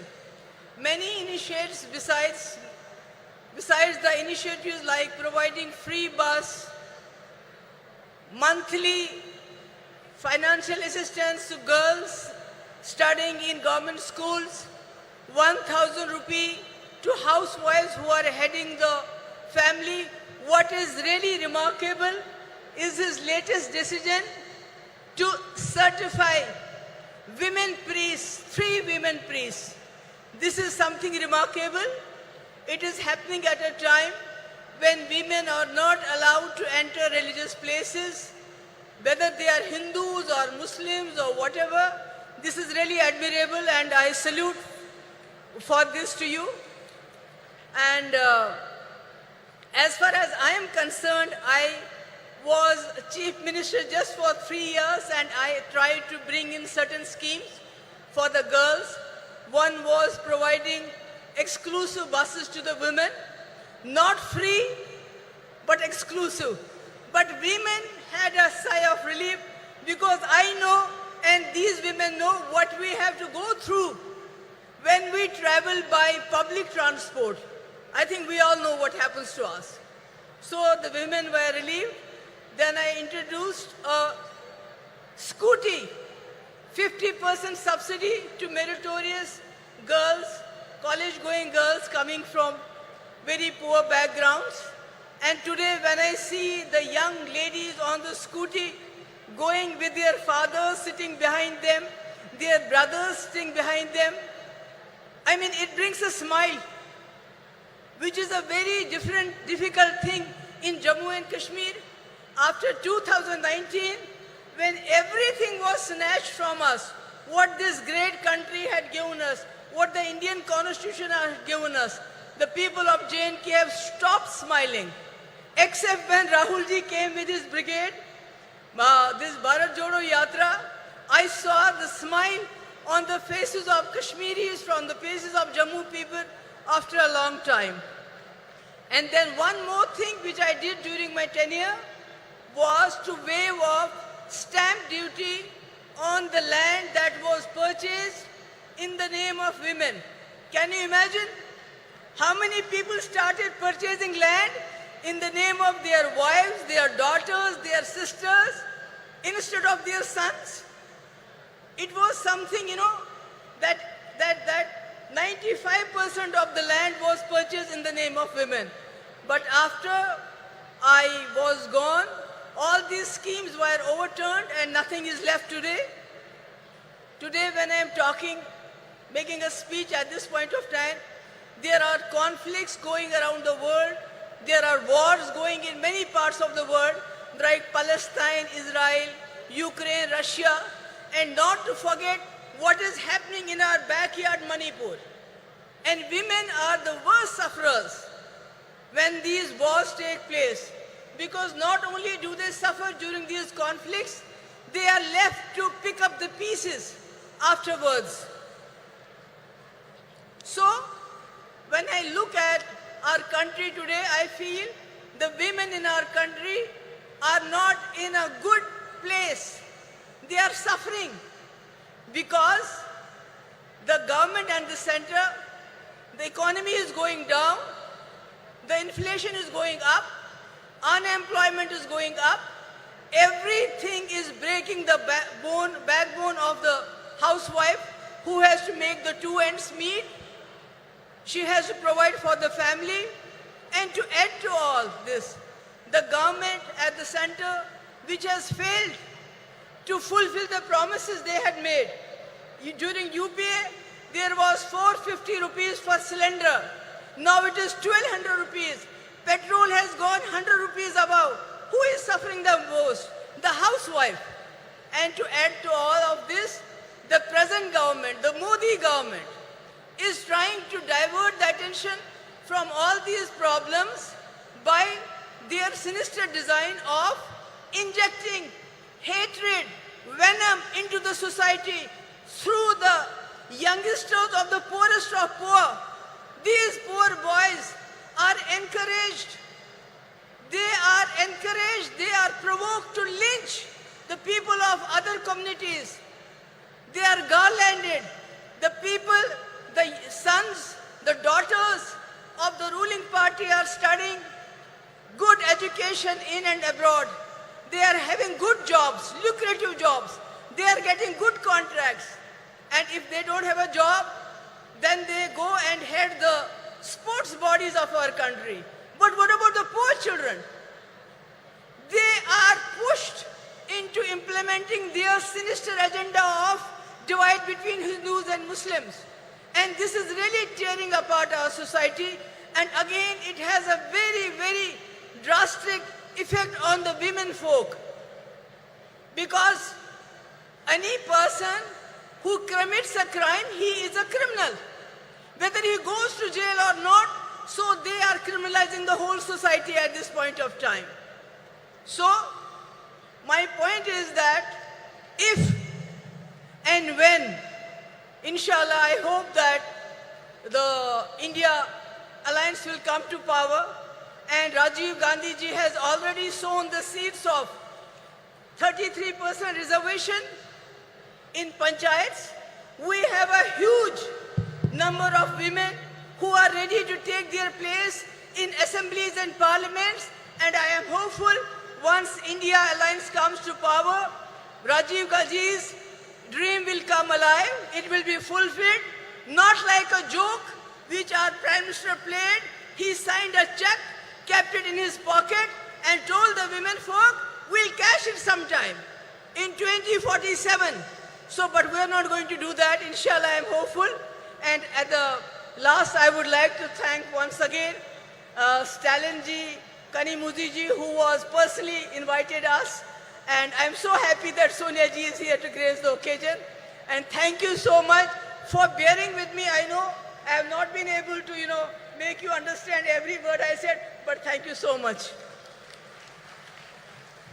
Thank you ma'am. மதச்சார்பின்மைக்கும் ஜனநாயகத்திற்கும் நம்பிக்கை ஒளியாய் திகழ்பவரும் தலைவர் கலைஞர் அவர்கள் பெரிதும் மதித்த தலைவருமான காங்கிரஸ் கட்சியின் மூத்த தலைவர் அன்னை சோனியா காந்தி அவர்களை வரலாற்று சிறப்பு வாய்ந்த இந்த நிகழ்வில் மாநாட்டு பேருரையாற்ற அன்புடன் அழைக்கிறோம். அன்னை சோனியா காந்தி அவர்களின் உரையை மொழியாக்கம் செய்ய காங்கிரஸ் மூத்த தலைவரும் தமிழ்நாடு சிறுபான்மை ஆணைய தலைவர் திரு பீட்டர் அல்மோன்ஸ் அவர்களை அன்புடன் அழைக்கிறோம்.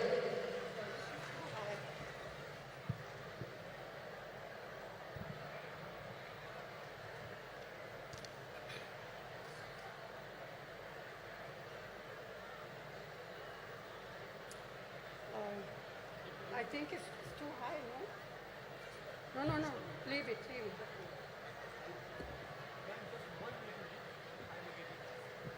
Then it will be too low. Thiru M.K. Stalin ji, Tirumati Kanimori Karunanidhi ji, all women's leader on the dais, Sahodara, Sahodarigale, Vanakkam.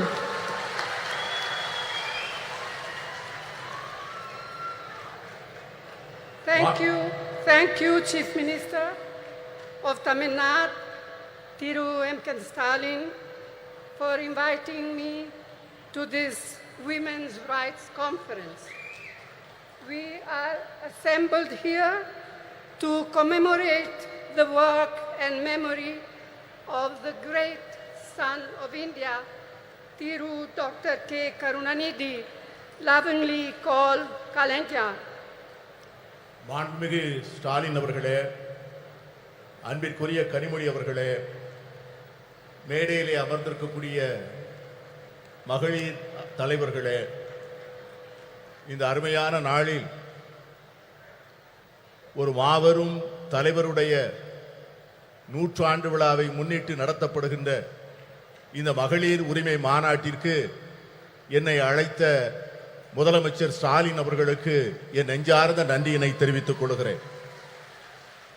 A leader of many talents, a writer, a poet, a journalist, a chief minister of many terms, but above all, a leader who believed deeply in the upliftment of the deprived.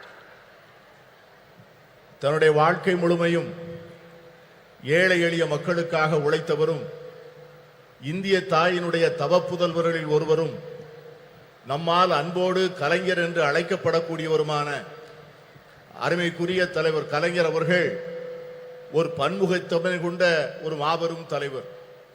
ஒரு எழுத்தாளராக, ஒரு பத்திரிகையாளராக, ஒரு முதலமைச்சராக, ஒரு நிர்வாகியாக அவர் ஆற்றிய பணிகள் மகத்தான பணிகள். He believed in equality of all, regardless of faith, caste, language or region. And ahead of his time, he was a champion of gender equality, which has now become something of a national movement. மாநிலம், மொழி, சாதி, மத நம்பிக்கை இவற்றிற்கெல்லாம் அப்பாற்பட்டு எல்லோரையும் சமத்துவமாக பார்க்கக்கூடிய ஒரு அருமையான தத்துவத்திலே அவர் நம்பிக்கை கொண்டிருந்தார். தன்னுடைய வாழ்நாளின் போது அதிகமாக பேசப்படாத பாலின சமத்துவத்தை அவர் சிந்தித்து அதற்காக போராடுகின்ற ஒரு போராளியாக தன்னை அடையாளப்படுத்திக் கொண்டார். இன்று அது ஒரு தேசிய இயக்கமாக கொண்டாடப்படுகின்ற சூழ்நிலை உருவாகி இருக்கிறது. Our women have made India proud in multiple fields and sectors, in spite of the shackles of tradition, patriarchy, and culture that stood on the way. This struggle for equality has had many ups and downs. But today, Indian women shine in many spheres. To mention just a few: science, knowledge, skills, culture, and sports, and politics. And above all, as centers of our families and leaders of people. நம்முடைய பெண்கள் இந்தியாவிலே மிக மகத்தான சாதனைகளை செய்திருக்கிறார்கள். மரபு வழி சமூகம், ஆணாதிக்க சமூகம், கலாச்சாரம் என்கிற தடைகளை எல்லாம் மீறி அவர்கள் மிக அருமையான சாதனைகளை செய்து முடித்திருக்கிறார்கள். இந்த நீண்ட நெடிய போராட்டத்தில் ஏற்றங்களும் இருந்திருக்கின்றன, இரக்கங்களும் இருந்திருக்கின்றன. ஆனால் இன்று இந்திய பெண்கள் பல்வேறு துறைகளிலே ஒளிர்கிறார்கள். சிலவற்றை சொல்ல வேண்டும் என்று சொன்னால், விஞ்ஞானத்திலே, அறிவிலே, ஆற்றலிலே, கலாச்சாரத்திலே, விளையாட்டிலே, இவை எல்லாவற்றிற்கும் மேலாக நம்முடைய குடும்பத்தினுடைய மைய பொருளாக, மக்களுடைய தலைவர்களாக அவர்கள் ஆற்றுகின்ற பணி மகத்தானது. இருந்தாலும் கூட இந்த போராட்டம் இன்னும் நீண்ட தூரம் பயணிக்க வேண்டும், இன்னும் பல்வேறு தடைகளை தாண்ட வேண்டும். Yet, we all know this struggle continues, and there are many more frontiers to cross, especially for our disadvantaged sisters. இருந்தாலும் நம்முடைய ஏழை எளிய சகோதரிகள் இன்னும் ஏராளமான தடைகளை தாண்டித்தான் இந்த சமத்துவத்தை பெறுவதற்கான சூழ்நிலை உருவாகி இருக்கிறது. The remarkable non-violent freedom struggle led by Mahatma Gandhi placed a strong emphasis on gender equality. In 1928, the draft constitution was being crafted under the chairmanship of Motilal Nehru, and the Karachi Resolution of 1931, framed by Jawaharlal Nehru. Both these documents championed women's rights, advocating for equal voting rights, political and economic rights, and fair wages. They laid the foundation for women to play an equal role in our nation's building. They embodied the promise of universal suffrage, gender equality, and the socialist equitable society. And this spirit continued when the Constitution of India, under the leadership, chairmanship of Dr. B.R. Ambedkar, was ultimately framed. Mahatma காந்தியினுடைய தலைமையிலே ஏற்றுக்கொள்ளப்பட்ட சாத்வீகமான வன்முறையற்ற சுதந்திர போராட்டம் மகளிர் சமத்துவத்தை முன்னிலைப்படுத்தியது.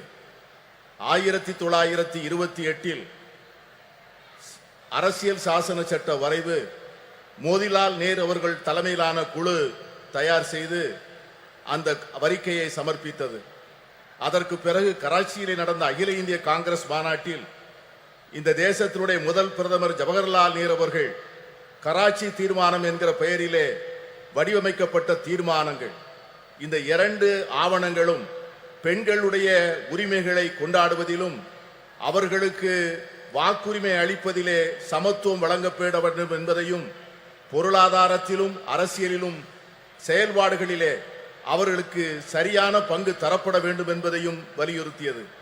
இந்த இரண்டு ஆவணங்களும் அந்த அடிப்படையில் தான் நம்முடைய பெண்கள் ஒரு மிகப்பெரிய ஒரு சமூக மாற்றத்திற்கான முன்னெடுப்பை நோக்கி பார்க்க ஆரம்பித்தார்கள். இதைத்தான் எல்லோருக்குமான வாக்குரிமை, பாலின சமத்துவம், சோசலிச அறம் சார்ந்த சமூகம், இவைகளெல்லாம் அந்த இரண்டு ஆவணங்களில் சொல்லப்பட்ட அந்த விஷயங்கள் தான் பாபா சாஹேப் டாக்டர் அம்பேத்கர் அவர்கள் இந்திய அரசியல் சாசன சட்டத்தினை வரையறுக்கின்ற போது இந்த தத்துவங்களை உள்ளாங்கி அதை மேலெடுத்து செல்லக்கூடிய சூழ்நிலை ஏற்பட்டது. Who can forget what our first Prime Minister, Jawaharlal Nehru, once said, I quote, "If you educate a man, you educate one individual. However, if you educate a woman, you educate a whole family. Women empowered means India empowered," unquote. ஒரு பெண்ணை நீ படிக்க வைத்தால், ஒரு ஆணை நீ படிக்க வைத்தால் ஒரு தனி நபரை மட்டும் படிக்க வைக்கிறாய். ஆனால் ஒரு பெண்ணுக்கு கல்வி கற்றுக் கொடுத்தால் ஒரு குடும்பத்திற்கே கல்வி கற்றுத் தரப்படுகிறது.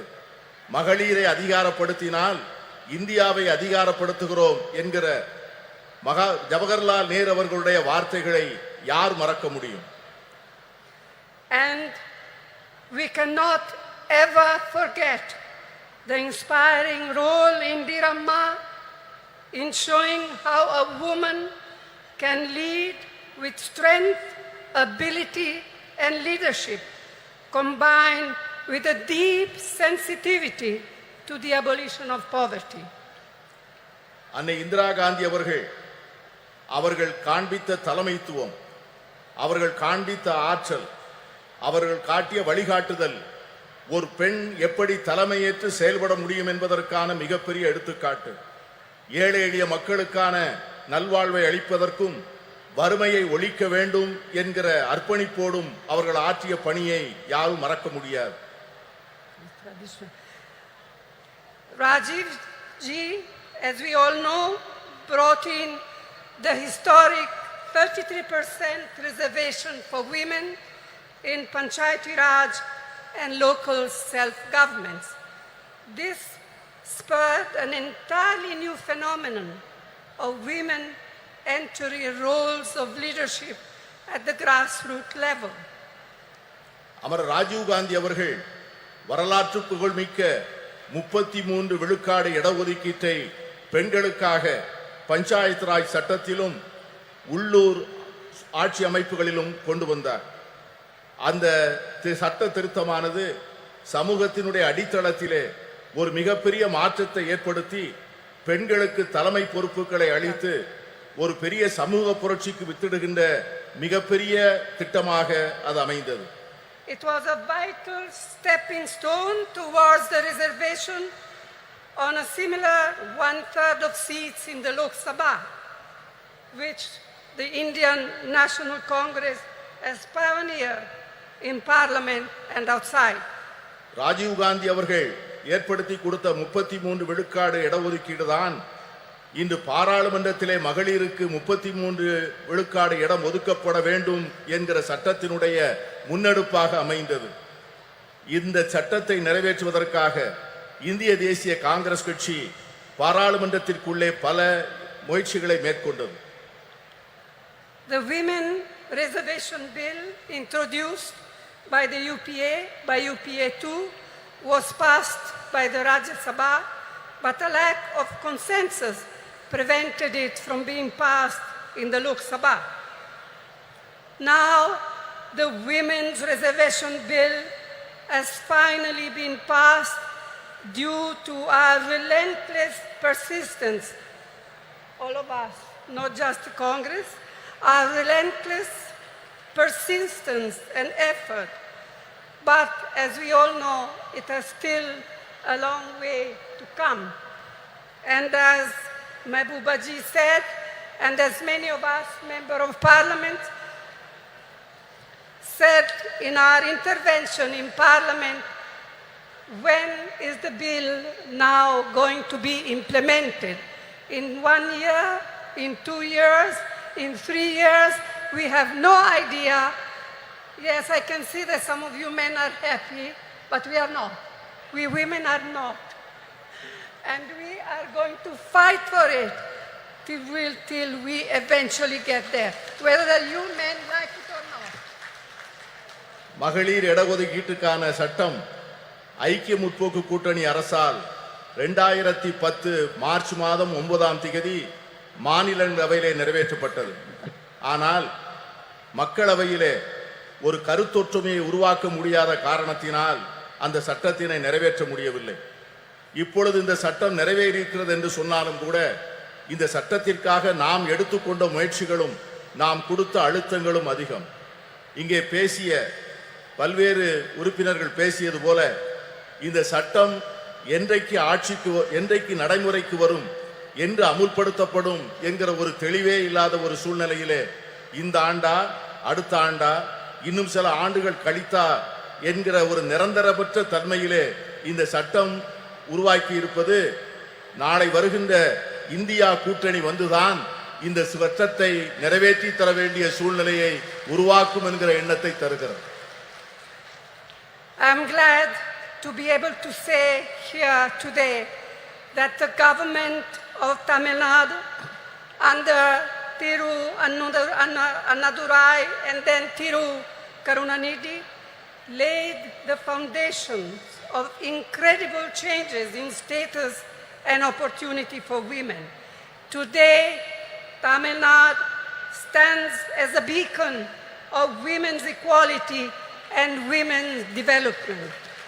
அறிஞர் அண்ணா அவர்களுடைய தலைமையிலே அமைந்த அரசும் அதனைத் தொடர்ந்து கலைஞர் கருணாநிதி அவர்கள் தலைமையிலே தொடர்ந்த அரசும் எடுத்து கொடுத்த முன்னெடுப்புகளும் செயல்படுத்திய திட்டங்களும் பெண்களுடைய வாழ்க்கையிலே பல புரட்சிகரமான மாற்றங்களையும் முன்னேற்றங்களையும் தந்திருக்கிறது. அதன் அடிப்படையில் தான் இன்று தமிழ்நாடு இந்தியாவே புகழ்ந்து கொண்டாடக்கூடிய மகளிர் உரிமைகளிலும் மகளிருடைய சமத்துவத்தையும் கொண்டாடக்கூடிய ஒரு ஒளி விளக்காக திகழ்கிறது என்று சொன்னால் அது மிகையாக.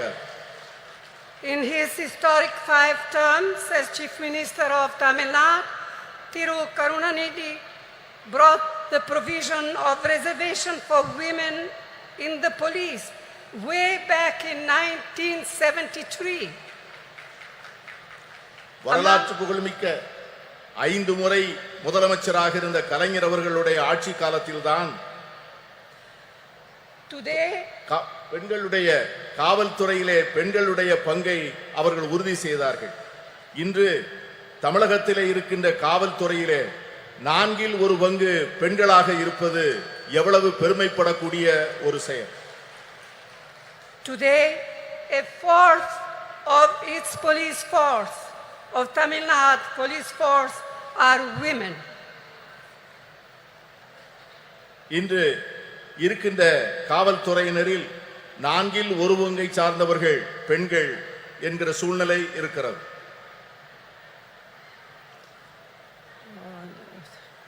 Another very important initiative brought in by Karunanidhi was the reservation for women in government positions. Today, women's participation in government services exceeds 30%. And I am told that just recently, Chief Minister M.K. Stalin has raised it to 40%. And I commend your Chief Minister for this. கலைஞர் கருணாநிதி அவர்கள் செய்த முக்கியமான மற்றொரு சீர்திருத்தம் என்னவென்று சொன்னால் அரசு பணிகளிலே பெண்களுக்கான இடஒதுக்கீட்டை செய்தது. அதன் விளைவாக அரசு பணிகளிலே 30 விழுக்காட்டை சார்ந்தவர்கள் பெண்களாக இருந்தார்கள். இன்று நம்முடைய முதலமைச்சர் ஸ்டாலின் அவர்கள் தலைமையிலே செயல்படுகின்ற அரசு அந்த 30 விழுக்காட்டை 40 விழுக்காடாக உயர்த்தி பெண்களை பெருமைப்படுத்தி இருக்கிறது.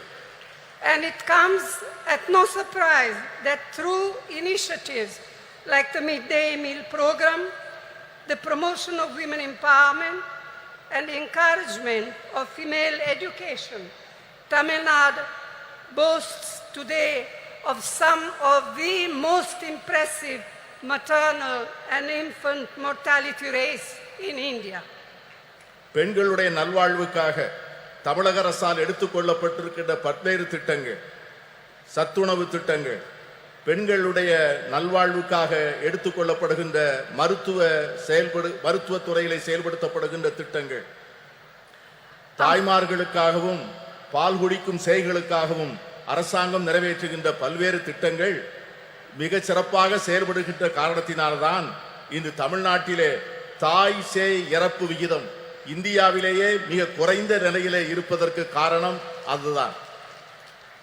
It is unfortunate that many of these efforts and programs to help to empower women have not been reflected at the national level. In fact, instead of mitigating problems faced by women, the last 9 years have seen a sustained effort on part of the Modi government to turn our women purely into symbols, to be counted and appreciated only in their restricted traditional roles in a patriarchal framework. கடந்த சில ஆண்டுகளாக கடந்த 9 ஆண்டுகளாக மோடி அரசினுடைய நடவடிக்கைகள், இந்த நாம் ஏற்றுக்கொண்டிருக்கின்ற திட்டங்கள், நாம் பெற்றுத்தந்த உரிமைகள், கடந்த 70 ஆண்டுகளிலே நாம் செய்த நல்ல முயற்சிகளை எல்லாம் சீரழிக்கின்ற வகையிலே செயல்படுவது நமக்கு ஏற்பட்டிருக்கிற மிகப்பெரிய துரதிர்ஷ்டம். பெண்களை ஒரு அடையாள சின்னமாக மாற்றி பழமையிலும் மரபு வழியிலும் ஏற்கனவே பின்பற்றி வருகின்ற பாரம்பரிய சூழ்நிலையில் மட்டும்தான் பெண்கள் இருக்க வேண்டும் என்று எண்ணுகிறது இந்த அரசை ஒழிய அவர்களுக்காக ஒரு புதிய சுதந்திரத்தையும் உரிமைகளையும் அளிக்க அவர்கள் தயாராக இல்லை. இதை போலத்தான் எல்லா துறைகளிலும் எல்லா சுதந்திரத்திற்கும் சமத்துவத்திற்கும் அறம் சார்ந்த சமுதாயத்திற்குமாக நாம் பெற்ற அனைத்து உரிமைகளையும் கடந்த 9 ஆண்டுகளாக அவைகள் அனைவரும் தொடர்ந்து முறையாக சீரழிக்கப்பட்டு வருவதை நான் சுட்டிக்காட்ட விரும்புகிறேன். I am confident that we, the like-minded parties, of the India Alliance can and will take urgent steps needed to make women's equality a reality. நான் உறுதியாக நம்புகிறேன், நாம் ஏற்பாடு செய்திருக்கிற இந்தியா கூட்டணி என்கிற இந்த அற்புதமான ஏற்பாடு இதை போன்ற சமச்சீரற்ற தன்மைகளை எல்லாம் நீக்கி பெண்களுக்கு உண்மையாகவே அவர்களுக்கு ஒரு சமத்துவ உலகை உருவாக்கி கொடுப்பதற்கான மிக அவசரமான நடவடிக்கைகளை நிச்சயம் மேற்கொள்ளும் என்று நான் உறுதியாக நம்புகிறேன். And it is my fervent hope that we in the India Alliance will see to it that the bill will be implemented as soon as possible. We will all work together to see to it that it happens. நான் உறுதியாக சொல்லுகிறேன், India கூட்டணி என்பது நிச்சயமாக இந்த மகளிர் இடஒதுக்கீட்டுக்கான சட்டத்தை நிறைவேற்றிய தீரும். அதை நிறைவேற்றி ஒரு நல்ல சூழ்நிலையை நாம் ஏற்படுத்திய தீர்வோம். இங்கே குழுமி இருக்கின்ற நாம் அதற்கான உறுதியை எடுத்து அதை நோக்கி செயல்பட வேண்டும் என்று நான் கேட்டுக்கொள்கிறேன். This is our goal. This will be the India Alliance goal, and this is what we women must fight for. If we fight for all together, we shall be victorious. இதை இந்தியா கூட்டணியை சார்ந்த கட்சிகள் நிச்சயமாக செய்யும். நாம் அனைவரும் சேர்ந்து போராடுவோம். நாம் அனைவரும் சேர்ந்து நிச்சயமாக இதனை சாதிப்போம். We shall be victorious. Vetri namade nandri. நன்றியோடு உழைப்போம். வெற்றி நமது. We feel honored by your presence and thank you for your historical address in this historical event, madam.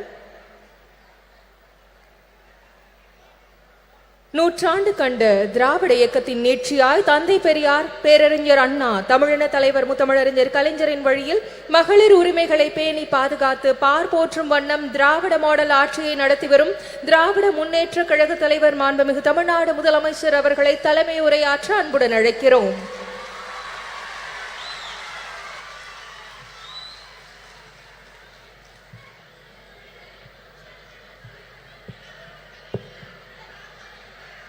அன்புள்ள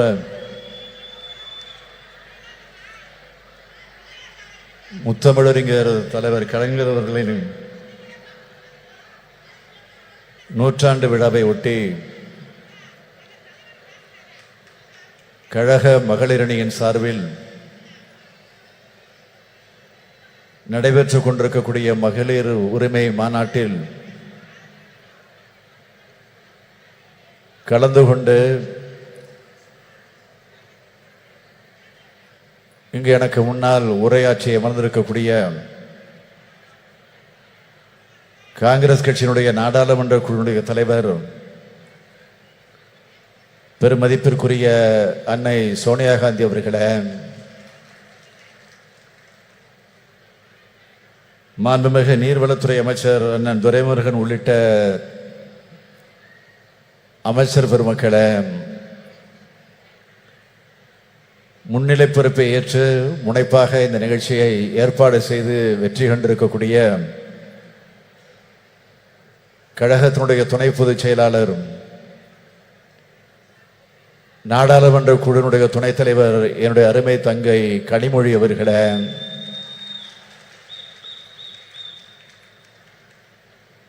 சிறப்பு விருந்தினர்களாக வருகை தந்து சிறப்பித்து உரையாற்றி அமர்ந்திருக்கக்கூடிய மரியாதைக்குரிய திருமதி பிரியங்கா காந்தி அவர்களே, முன்னாள் முதலமைச்சர் திருமதி மெஹபூபா முஃப்தி அவர்களே, திருமதி சுப்ரியா சுலே எம்பி அவர்களே, மாண்புமிகு பீகார் மாநிலத்தினுடைய அமைச்சர் திருமதி லட்சுமி சிங் அவர்களே, திருமதி சுபாஷினி அலி அவர்களே, திருமதி டிம்பிள் யாதவ் எம்பி அவர்களே, திருமதி ஆனி ராஜா அவர்களே, திருமதி ராக்கி பிட்லன் அவர்களே, திருமதி சுஷ்மிதா தேவ் அவர்களே, திருமதி சுகேஷ் சிங் அவர்களே, நாடாளுமன்ற சட்டமன்ற முன்னாள் இந்நாள் உறுப்பினர்களே, நம்முடைய தோழமை கட்சிகளை சார்ந்திருக்கக்கூடிய முன்னோடிகளே, தலைவர் பெருமக்களே, கழக மகளிரணியின் செயலாளர் திருமதி ஹெலன் டேவிட்சன் அவர்களே,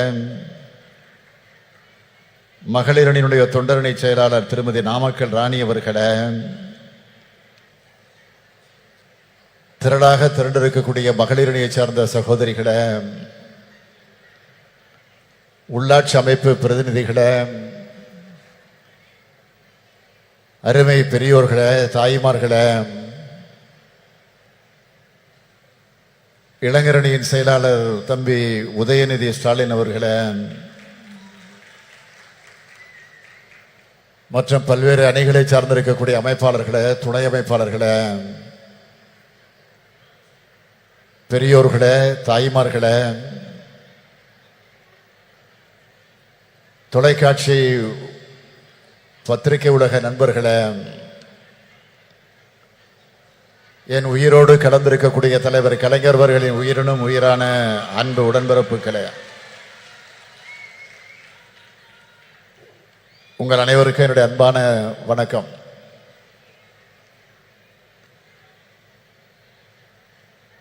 பெண்ணினத்தின் எழுச்சியின் அடையாளமாக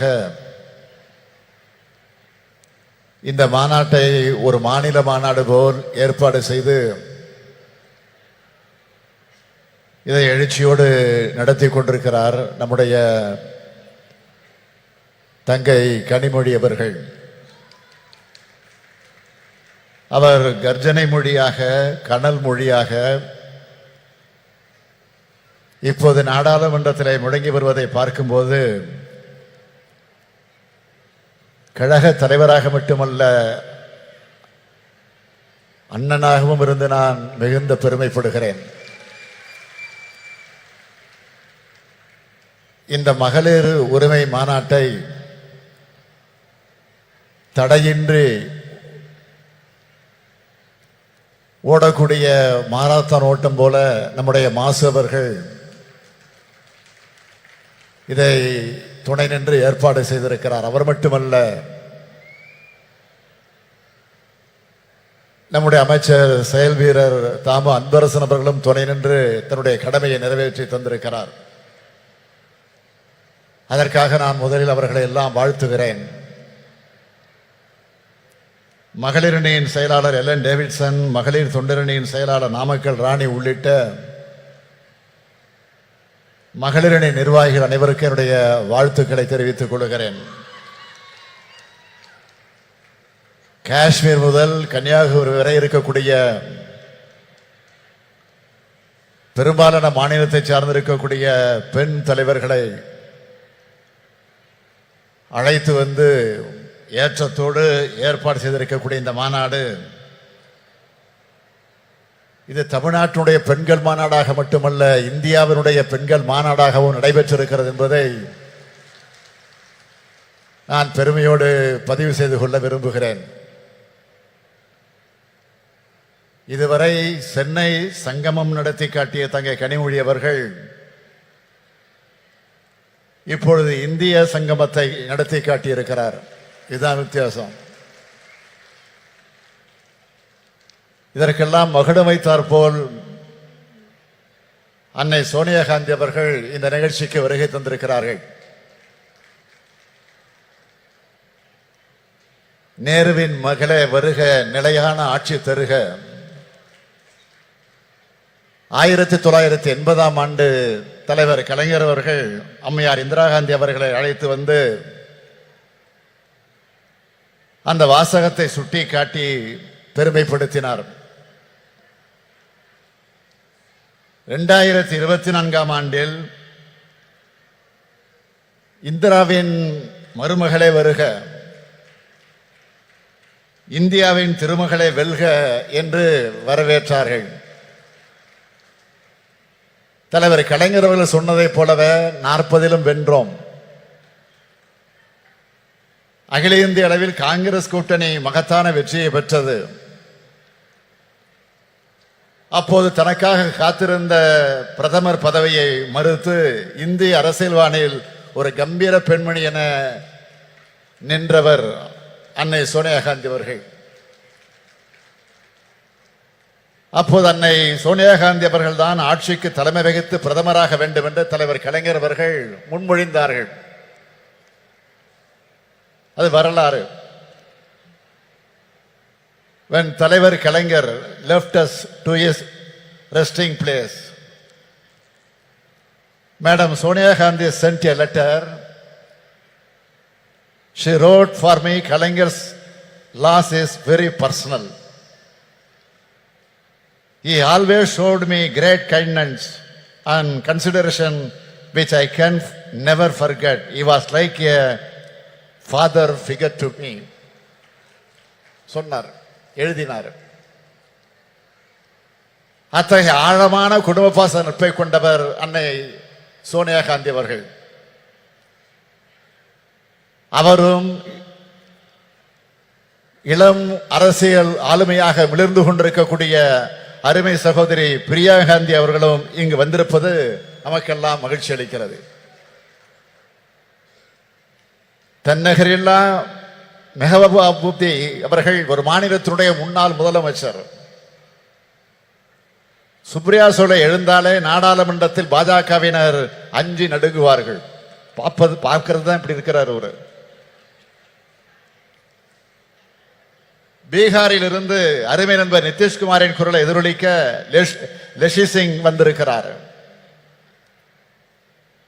டெல்லி முதலமைச்சர் அரவிந்த் கெஜ்ரிவால் எண்ணத்தை சொல்வதற்காக டெல்லி சட்டப்பேரவையுடைய துணைத் தலைவர் ராக்கி பிட்லன் வந்திருக்கிறார். சமாஜ்வாதி கட்சியினுடைய நாடாளுமன்ற உறுப்பினரும் அருமை நண்பர் அகிலேஷ் யாதவருடைய அருமை மனைவியுமான டிம்பிள் யாதவ் அவர்கள் வந்திருக்கிறார்கள். அந்த கட்சியினுடைய மகளிரணியின் தேசிய தலைவர் ஜூயி சிங் வருகை தந்திருக்கிறார். மேற்கு வங்கத்தினுடைய பெண் சிங்கம் மமதா பானர்ஜியுடைய பிரதிநிதியாக சுஷ்மிதா தேவ் வருகை தந்துள்ளார். இடதுசாரி இயக்கங்களின் பிரதிநிதிகளாக சுபாஷினி அலியும் ஆனி ராஜாவும் இடம்பெற்றிருக்கிறார்கள். ஆக இந்த மேடையே இந்தியா கூட்டணியாக காட்சியளித்துக் கொண்டிருக்கிறது. I would like to request all the leaders present on the dais. The BJP can be defeated only through unity. Tamil Nadu has shown this since the 2019 elections. A united alliance like one in Tamil Nadu should be formed in every state across India. If the anti-BJP parties can unite and rise above the minor differences, we can surely defeat the BJP, which is against the interest of the people of India. I urge our sisters present here to relay this message to their party leaders. Bharatiya Janata கட்சியை தோற்கடிப்பது என்பது இந்தியாவில் இயங்கக்கூடிய அனைத்து ஜனநாயக கட்சியுடைய வரலாற்று கடமை. மகளிர் உரிமையை காப்பதற்காக இந்த மாநாடை கூட்டியிருக்கிறார் நம்முடைய கனிமொழி அவர்கள். மகளிர் உரிமை மட்டுமா? பாஜக ஆட்சியில் அனைத்து மக்களது உரிமைகளும் பறிக்கப்பட்டிருக்கிறது. இன்றைக்கு நாம் பார்க்கும் நாடாளுமன்ற அமைப்பு முறை இருக்குமா? மக்களால் தேர்ந்தெடுக்கப்படக்கூடிய மக்களாட்சி இருக்குமா என்ற கேள்வி பெரிதாக எழுந்து வருகிறது. ஒரே நாடு, ஒரே மொழி, ஒரே மதம், ஒரே பண்பாடு, ஒரே தேர்தல், ஒரே தேர்வு, ஒரே உணர்வு என்ற பெயரால் ஒற்றை கட்சி ஆட்சியை கொண்டு வருவதற்காக பிரதமர் நரேந்திர மோடி அவர்கள் இன்றைக்கு முயன்று கொண்டிருக்கிறார். அது நடந்தால் ஒரே மனிதர் என்ற எதேச்ச அதிகாரத்திற்கு அது வழிவகுக்கும். எனவேதான் வர இருக்கக்கூடிய நாடாளுமன்ற தேர்தலில் பாஜகவை முற்றிலும் தோல்வியடைய செய்ய வேண்டும். நாடாளுமன்ற தேர்தல் நெருங்கி வருவதால் பெண்களை ஏமாற்ற மகளிருக்கு நாடாளுமன்றத்தில் சட்டமன்றங்களில் 33 விழுக்காடு இடஒதுக்கீடு என்று சட்டம் கொண்டு வருவதை போல ஏமாற்றிக் கொண்டிருக்கிறார்கள். பேசினார்களே இங்கே உரையாற்றிய அத்தனை பேரும் மிக தெளிவாக எடுத்து சொன்னார்கள். எனவே நான் அதிகம் விளக்கம் சொல்ல விரும்பல. 33 விழுக்காடு இடஒதுக்கீடு பெண்களுக்கு கிடைத்துவிடக் கூடாது என்ற சதி எண்ணத்தோடு தான் இந்த சட்டத்தையே பாஜக கொண்டு வந்திருக்கிறது என்று நான் கருதுகிறேன். அப்படித்தான் எல்லோருக்கும் என்ன வருகிறது. நடைபெற இருக்கக்கூடிய நாடாளுமன்ற தேர்தலில் சட்டமன்ற தேர்தலில் பெண்களுக்கு 33 விழுக்காடு இடஒதுக்கீடு வழங்கப்படும் என்று இந்த சட்டம் சொல்லி இருந்தால் பிரதமர் நரேந்திர மோடியை நாமெல்லாம் பாராட்டலாம். என்ன நடந்திருக்கிறது? மக்கள் தொகை கணக்கெடுப்பு முடிந்த பிறகு அதை வைத்து தொகுதி மறுவரைக்குள்ள அந்த பிரச்சனைகள் எல்லாம் முடிந்ததற்கு பிறகு சொல்வார்களாம். பழைய சினிமா பார்த்திருப்பீங்க. பழைய சினிமாவில் தான் ஒரு காட்சி வரும்.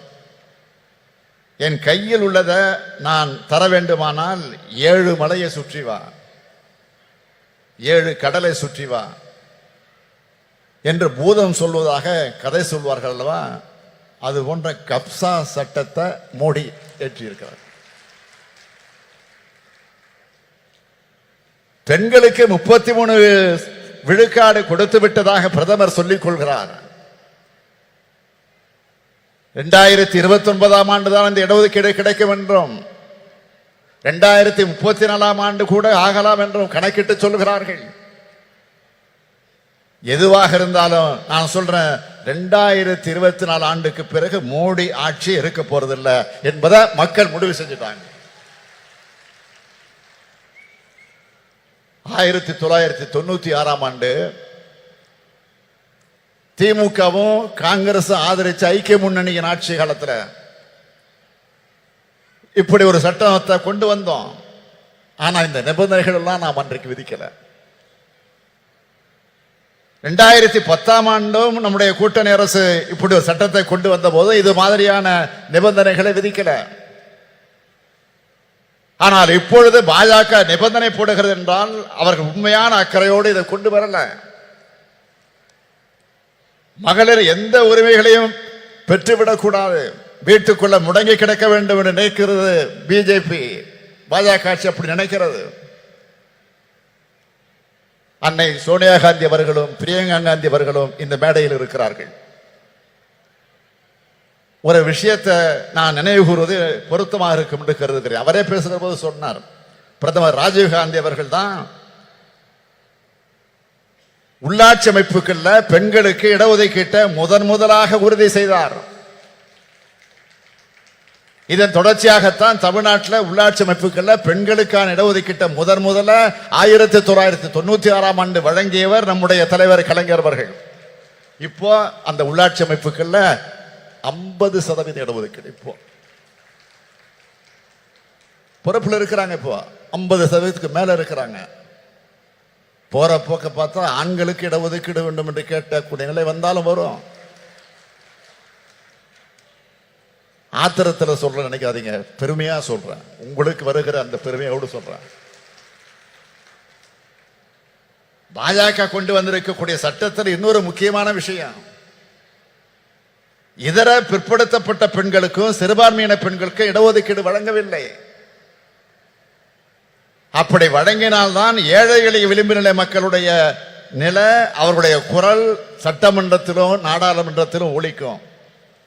அப்படி ஒலிக்க கூடாது என்பதற்காகத்தான் பாஜக நினைக்கிறது. இதை பாஜகவினுடைய அரசியல் தந்திரமாக மட்டுமல்ல, அரசியல் சதியாகவும் பார்க்க வேண்டியிருக்கிறது. இதனை சுட்டிக்காட்டி நாம் பேசினால் பிரதமராக இருக்கக்கூடிய மோடி என்ன பதில் சொல்லுகிறார்? அள்ளி விடுறாரு. அதாவது பெண்களை சாதி ரீதியாக பிளவுபடுத்த பார்க்கிறோமா? சாதி ரீதியாக மத ரீதியாக மக்களை பிளவுபடுத்துவது யார் என அனைவருக்கும் தெரியும். இடஒதுக்கீடு நாம் கேட்கிறோம் என்றால் சாதி ரீதியாக பிரிப்பதற்காக கேட்கிறோம் என்பதல்ல. அனைத்து மகளிரும் எல்லாவித உரிமைகளையும் பெற்றவர்களாக உயர வேண்டும் என்பதற்காகத்தான். இதை விட்டு கொடுத்துட்டா அடுத்தடுத்து சமூக நீதியை காவி விடுவாங்க. எந்த சூழலிலும் இந்த சமூக நீதியை நாம் விட்டுக் கொடுக்க கூடாது. இதுதான் நமக்கு இருக்க வேண்டிய உறுதி. ராகுல் காந்தி அவர்கள் சமூக நீதி குரலைத்தான் தொடர்ந்து இப்ப எதிரொலிச்சிட்டு இருக்கிறாரு. இந்தியா கூட்டணி என்பது வெறும் தேர்தல் கூட்டணியாக மட்டுமல்ல, கொள்கை கூட்டணி. அதை மறந்துடாதீங்க. சமூக நீதி, மதச்சார்பின்மை, மாநில சுயாட்சி, கூட்டாட்சி கருத்தியல், அனைவருக்குமான அரசியல் பங்கீடு என்ற கோட்பாடுகளை கொண்டதாக இந்த கூட்டணி அமைந்திருக்கு. இந்தியா கூட்டணியை வெற்றி பெற வைப்பதன் மூலமாக மகளிர் உரிமை மட்டுமல்ல, அனைத்து உரிமைகளும் அனைவருக்கும் கிடைக்கக்கூடிய இந்தியாவாக நாம் உருவாக்க வேண்டும். சொத்துல சம உரிமை, வேலை வாய்ப்பிலே பெண்களுக்கு 30% இடஒதுக்கீடு, ஆரம்ப பள்ளிக்கூடங்களில் கட்டாயமாக பெண்களைத்தான் ஆசிரியர்களாக நியமிக்க வேண்டும் என்ற சட்டம், கர்ப்பிணி பெண்களுக்கு உதவித்தொகை, விதவைகளுக்கு மறுவாழ்வு திட்டம், ஒரு ஏழை எளிய குடும்பத்தில் பிறந்திருக்கக்கூடிய ஒரு பெண்ணுக்கு திருமணம்னா அந்த பெண்ணுக்கு உதவி செய்யக்கூடிய ஒரு அற்புதமான திட்டம். இப்போ மகளிர் உரிமை தொகை போன மாசம் 15 செப்டம்பர் 14 நைட்டே போய் சேர்ந்துருச்சு. இந்த மாசம் 15 வரப்போகுது, 14 நைட்டே வந்து சேரப்போகுது. ஆக மாதம் 1000 ரூபாய் உதவித்தொகை இல்ல, பெண்களை உங்களுக்கு இருக்கக்கூடிய உரிமை தொகை, அதை மறந்துடாதீங்க. பேருந்துகள்ல விடியல் பயணம், பெண் அர்ச்சகர்கள், ஓதுவார்கள் நியமனம், இப்படி தமிழ்நாட்டு பெண்களுக்கு பல்வேறு திட்டங்களை நாம் செயல்படுத்தி காட்டுகிறோம்னா இதுதான் திராவிட மாடல் ஆட்சியுடைய கொள்கைகள். இந்தியா முழுமைக்கும் பரவும் மகளிர் உரிமை பெற்ற நாளாக நிச்சயம் அமையும். அதற்கான அடித்தளத்தை உருவாக்கக்கூடிய இந்த மாநாட்டை நடத்தி காட்டி இருக்கக்கூடிய என்னுடைய அருமை தங்கை கனிமொழிக்கும் அவருக்கு துணைன்ற மகளிரணிக்கும் என்னுடைய வாழ்த்துக்கள், பாராட்டுக்கள். வாழ்க வாழ்க இந்தியா, வாழ்க இந்தியா கூட்டணி வெல்க. நன்றி, விடைபெறுகிறேன். வணக்கம். வரலாற்று மாநாடான மகளிர் உரிமை மாநாட்டில் தலைமையுரையாற்றிமைக்கு மாண்புமிகு தமிழ்நாடு முதலமைச்சர் அவர்களுக்கு மனமார்ந்த நன்றியினை தெரிவித்துக் கொள்கிறோம். திராவிட முன்னேற்ற கழக மகளிர் தொண்டர் அணி செயலாளர் திருமிகு நாமக்கல் ராணி அவர்களை நன்றியுரையாற்ற அன்புடன் அழைக்கிறோம். தமிழினத்தின் ஒப்பற்ற தலைவர் கலைஞர் அவர்களின் 100ஆண்டு விழாவை முன்னிட்டு மகளிரணி நடத்தும் மகளிர் உரிமை மாநாட்டிற்கு வரவேற்புரையாற்றிய மகளிரணி செயலாளர் ஹெலன் டேவிட்டன் அவர்களுக்கும், அண்ணா பிறந்த நாள் செப்டம்பர் 15ஆம் தேதியன்று கலைஞரின் உரிமை தொகை ரூபாய் 1000 மட்டும் வழங்கியது மட்டுமல்லாமல், வாருங்கள் உங்களுக்கான உரிமை மாநாடு